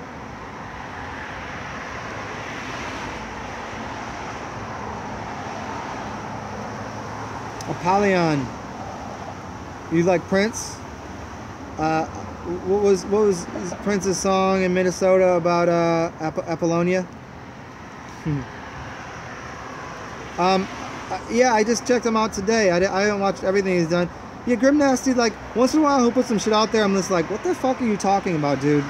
Really, like, I get a little confused by what he's saying. Like, I think he gets a little off on the deep end and some, like, crazy shit.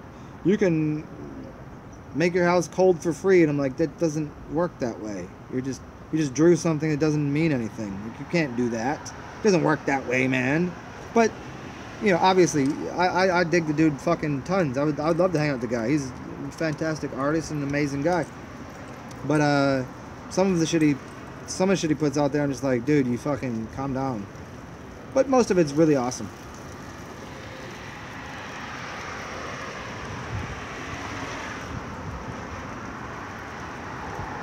One-eyed Jack, I don't know what you mean. Triggered by numbers? Like, numbers will help you just to reassess your point of where you're sitting. I like numbers. It's not everything. Numbers are a subspecies of reality. Well, thank you, MK. Once I can get out in the sun and do a little fast, I'll erase about 6 years off of this.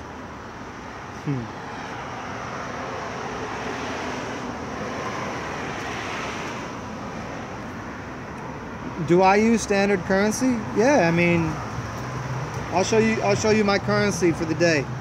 This is what I got right here. This is, I mean, just depends on the day. Here's what I got in my wallet. Got $9. Gets me through the day. I don't give a fuck. I got this. I had like 20 bucks. I don't know. I work with whatever I got. You know, some of it is like, you know, I'll use a Cash App or use whatever else. I don't. Sometimes people buy me shit. I don't know. So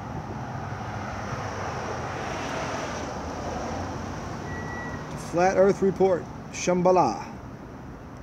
Brahmacharya. Chi.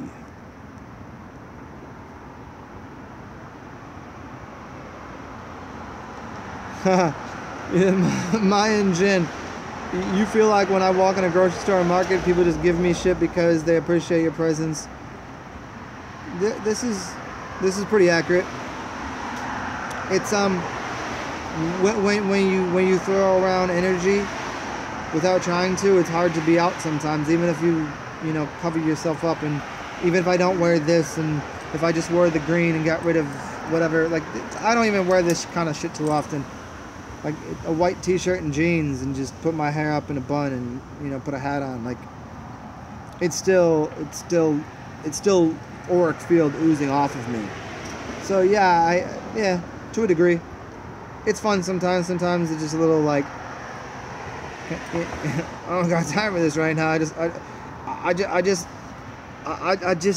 just need this one thing. I just want to go home and take a nap.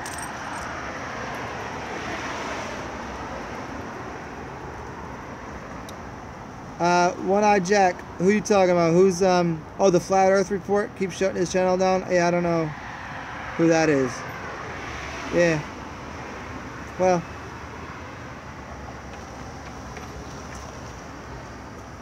Endocrine system.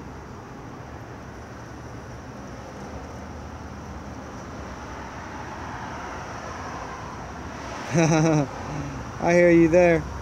Yeah, I don't really care about the whole thing. Like, for me, information is information. You like it, you don't, you don't. And as far as finding faults or truths anywhere, like,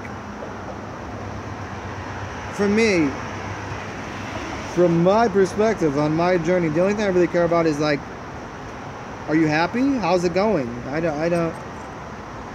don't really care about yesterday, and I don't really care about Auschwitz. I really don't care about Genghis Khan. I really don't care about 9/11. I really don't care about bombings over here, because I don't know them to be true. And even if they were, I can't do anything about them. They're done.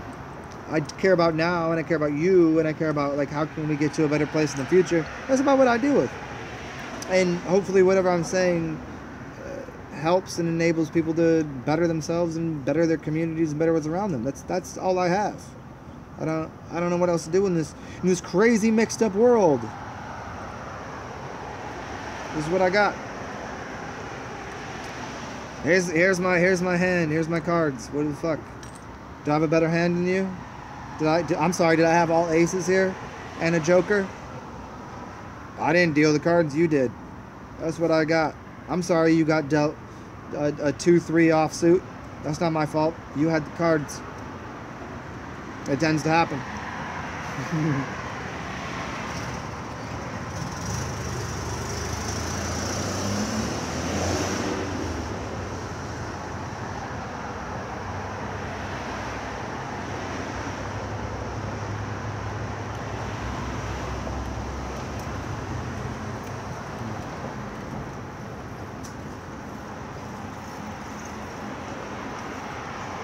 Oh, nice. I've had some good BAP. I had some good meditations and theta things that got me into OBs, and they're fun. It's nice when I get in at the right point and they're done with the talking, or the music shuts off or whatever, so that way I can have my own experience when I'm in there. And sometimes I've had the OB, and then all of a sudden the chanting of whatever's going on there puts me in their OBE. You see? You get enveloped into their guided state of meditation. They become the carrier wave for your experience, which is great, and then people should get there. But for me, like, when I'm in there, I'm like, you all need to shut the fuck up and let me go run around here, because yeah, and that's why I tend not to do these, like, meditations for people. If I did, I would have to, I mean, if I did more meditations for people, I've done one out here, it would have to be just to get people out of body and then give them capacity to go in their own journey, because I don't, once you're out of body and doing the thing, the only the only people that need assistance are people that might go to a dark place. It's kind of like having like a shaman when you take drugs to make sure you don't go to a dark place. But most people, when they get out of body, if you're well versed, like then all you're like, oh, I'm out of body, I'm cool. Let's go have some fun. Let me go travel. Let me go see what's going on.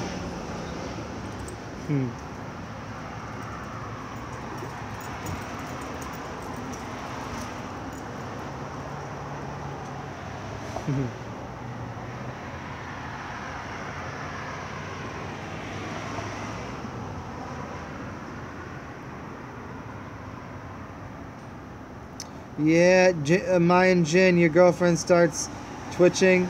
Yeah, I hear what you're saying there. Yeah, I've been woken up plenty of times, and this has a lot to do with, like, we look into a lot of the ancient cultures. There would be the bed for the man, or the room for the man, and there'd be the room for the woman.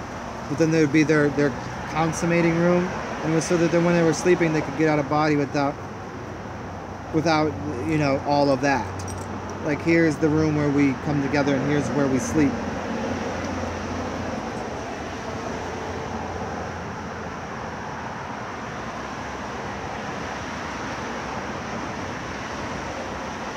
Bap, I appreciate that. Yeah, I'm not a dog. I'm a god, and gods don't gotta piss either. I'm gonna go piss in a second. We far enough in here. We had 3:16:33.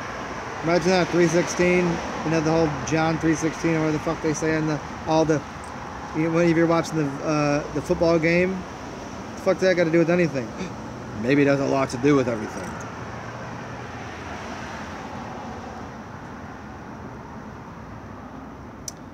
Arian Rams, is it good to hold and piss? Only if you're already pretty clean and you want to let it cycle again to clean you out more. Other than that, no. Your piss will continue to get dirtier and dirtier, and I don't mean that in filth way. I mean it in, like, it'll be collecting more and more. My man was flying. So no, you could do it for quite a while. Obviously, if you can drink your piss again and it gets clean, or something good's happening there. But keeping it in your body, you need to get it out of you somehow, and it would either come out the back or out the skin. You might sweat to get out some of the toxin.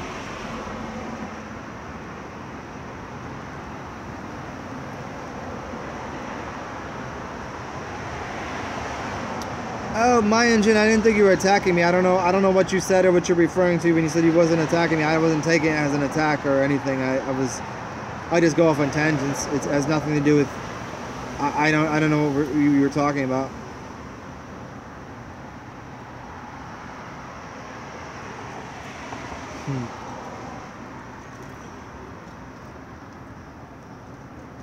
Hello. How's it going? Wonderful.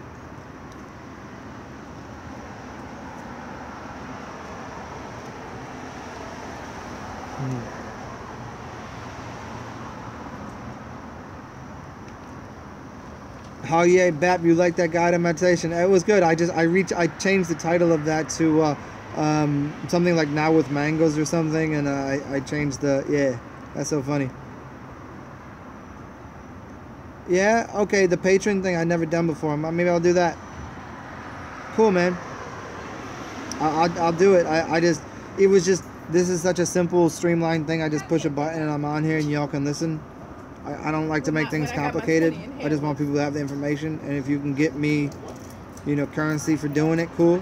If that makes it easier, I'll try it out. I just don't do this for, like, to make money. But if it makes it easier for people to, like, push a button and link up and give me currency, that's cool too. Yeah. All right, I'm gonna go piss now. Let's see if. Are you gonna be here for a second? You look like a good person, both of you. Will you make sure this maintains its place here? You trust us? Okay, look at those people right there. They're gonna watch my stuff. They're on camera now.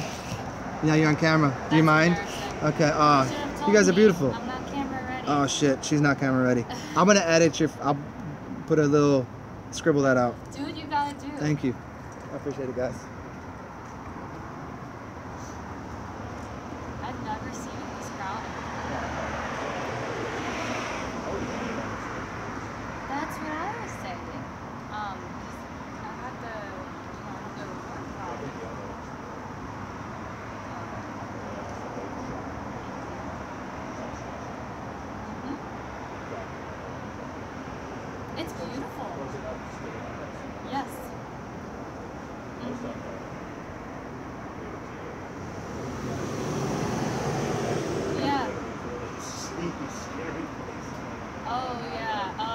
to see the really dark.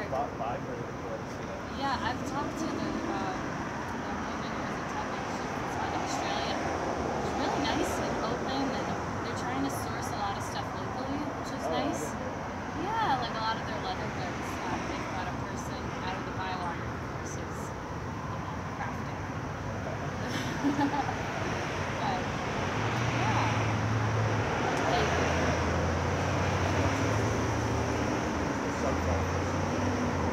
yeah.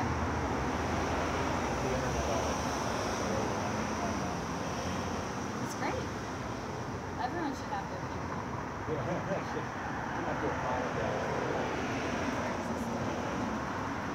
So, do you know that this person owns the main shop and the sex shop at Lexi Lexi?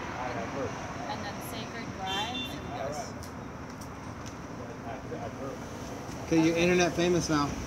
You're very famous right now. I got a couple of arrest warrants out on us. Well, don't worry about that. I'm in control of all of that too. I'm joking. No worries, man.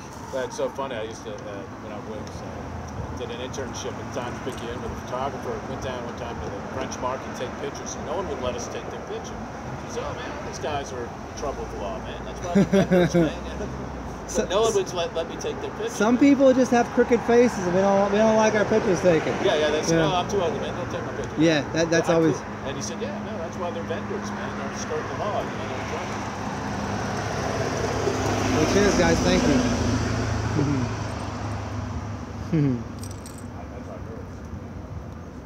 All right, perfect. We back here. We're back here in real time. Yeah.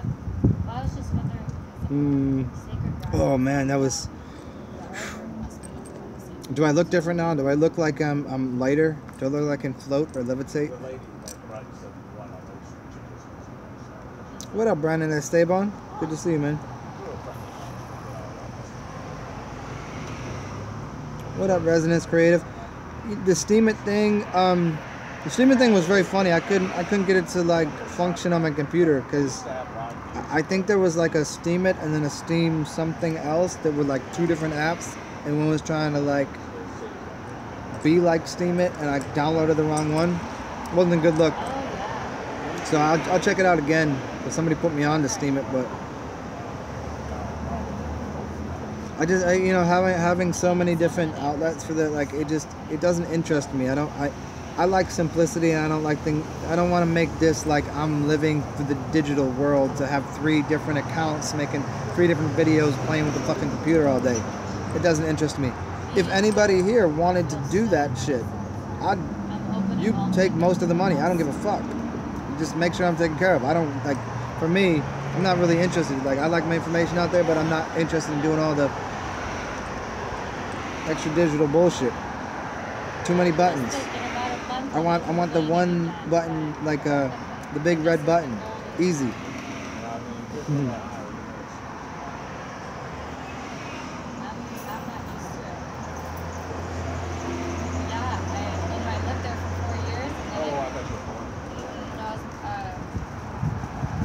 Okay, we back here. Cool. Magic. Do I have more beer in here? You guys are gonna.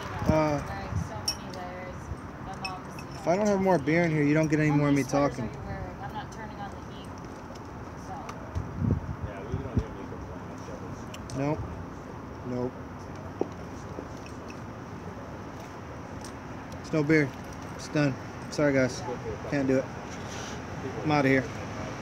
Good to see you.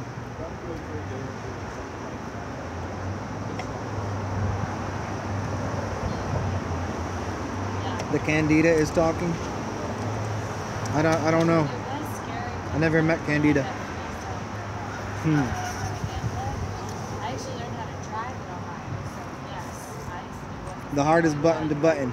The big red one. Let me check out my battery though. Hold up, guys. Alright, I got a little bit of battery left. I got a little bit more. I got a little more time out here, y'all. But I do need to charge this and collect myself another beverage quite soon. So I don't know that the 24-hour bit's gonna be done today, but we I'm gonna stop this at 3 hours, 33 minutes, and 33 seconds, just to be fun with it. And then I'll go charge this, and I'll come on here in like 1.5 hours, maybe. Yeah. Thank you, BB Life. You got it. I'm bored. I got 26 people in here. Can you entertain me? Like I'm here busting my ass day in and out, entertaining all you.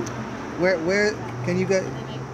Where's my entertainment? Shouldn't you all be dancing or something right now? Do something. Do something cool.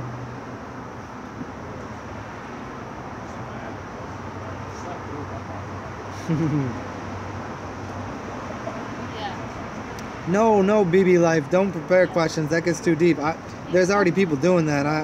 That's too much. That's why we 3 hours and 30 minutes in right now, because who was it earlier that was coming out? They've done it for the past 3 days. They had a whole they had a notebook. They were like, here's what I need to know. Yeah. You got me drinking warm shitty beer right now. What? Well, it's fun to dance to.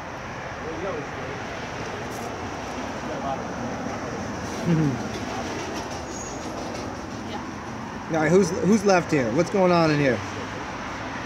We got 26 people in here. Ooh, there was the light.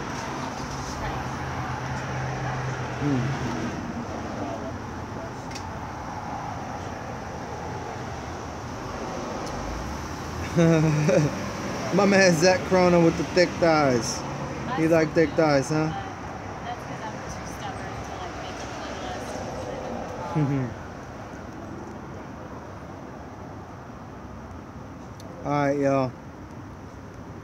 Yeah, it's all the I shouldn't have pissed. Yep. All that energy just streamed right out of me. I was in the bathroom crossing streams with people. And I guess you recorded me, So check it out, y'all. How about this? I get lost. I'll go inside and charge this thing, collect myself a beverage, and see you guys in like maybe an hour. Is everybody okay with that? Are you all right with that? I like to check in and so they check in and make sure. Are you all right with that? Did I drink it? No, I didn't drink it. I should have drank it. I didn't have a cup. I went in there. I was like, I forgot to bring a cup. Yeah, no, I didn't. That was, yeah, N7 store. No, the problem was I didn't take the piss. I left it. I left it inside of the toilet. What a waste. Yeah, the street flooding. Yeah, Jude Meister, a massage would be great. That would be. I should probably go get one of those right now. Just my cash funding is not gonna get me a massage right now. Yeah. I wasted too much money yesterday on insignificant things like eating.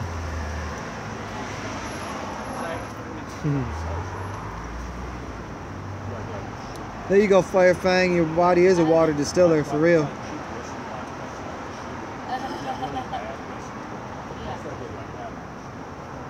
Is it too bitter to sip on? All right, yo.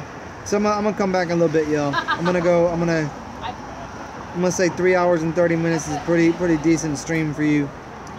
Each and every one of you, magical, amazing, splendid, splendiferous, excellent, unequivocally magical people, persons, humans, insectoids, reptilians, NASA employees, government agency employees, humans, whatever the fuck you call yourself, however you label yourself. Thanks for being here. It's been fun. 3.5 hours. I feel good about it. I'm gonna go and reinstill some life force into me, because I don't know how many of you have ever talked for 3.5 hours non-stop before, but it does have a little bit it does pull a little energy out you. So I'll see you in a little bit, y'all. And as always, anybody in the future, and for all of you, if you'd like to, feel free to push one of the buttons or go and, you know, highlight and then put it into the thing, and then you're in the Googles and you find my little Cash App thing, and if you'd like to give me some currency, fuck yes. If you don't, cool. And you can always give me a thumbs up or a thumbs down, or tell me to eat a pile of cat shit. You can tell me that if you want. Whatever you like, as long as it makes you happy. That's what I'm here for. And I'll see y'all soon. And what's gin? Monkey 47, never have it, but sounds good. I like that I've just had recently. The gin that I like is called Ford's. Ford's gin is awesome. And I look forward to seeing you guys in an hour.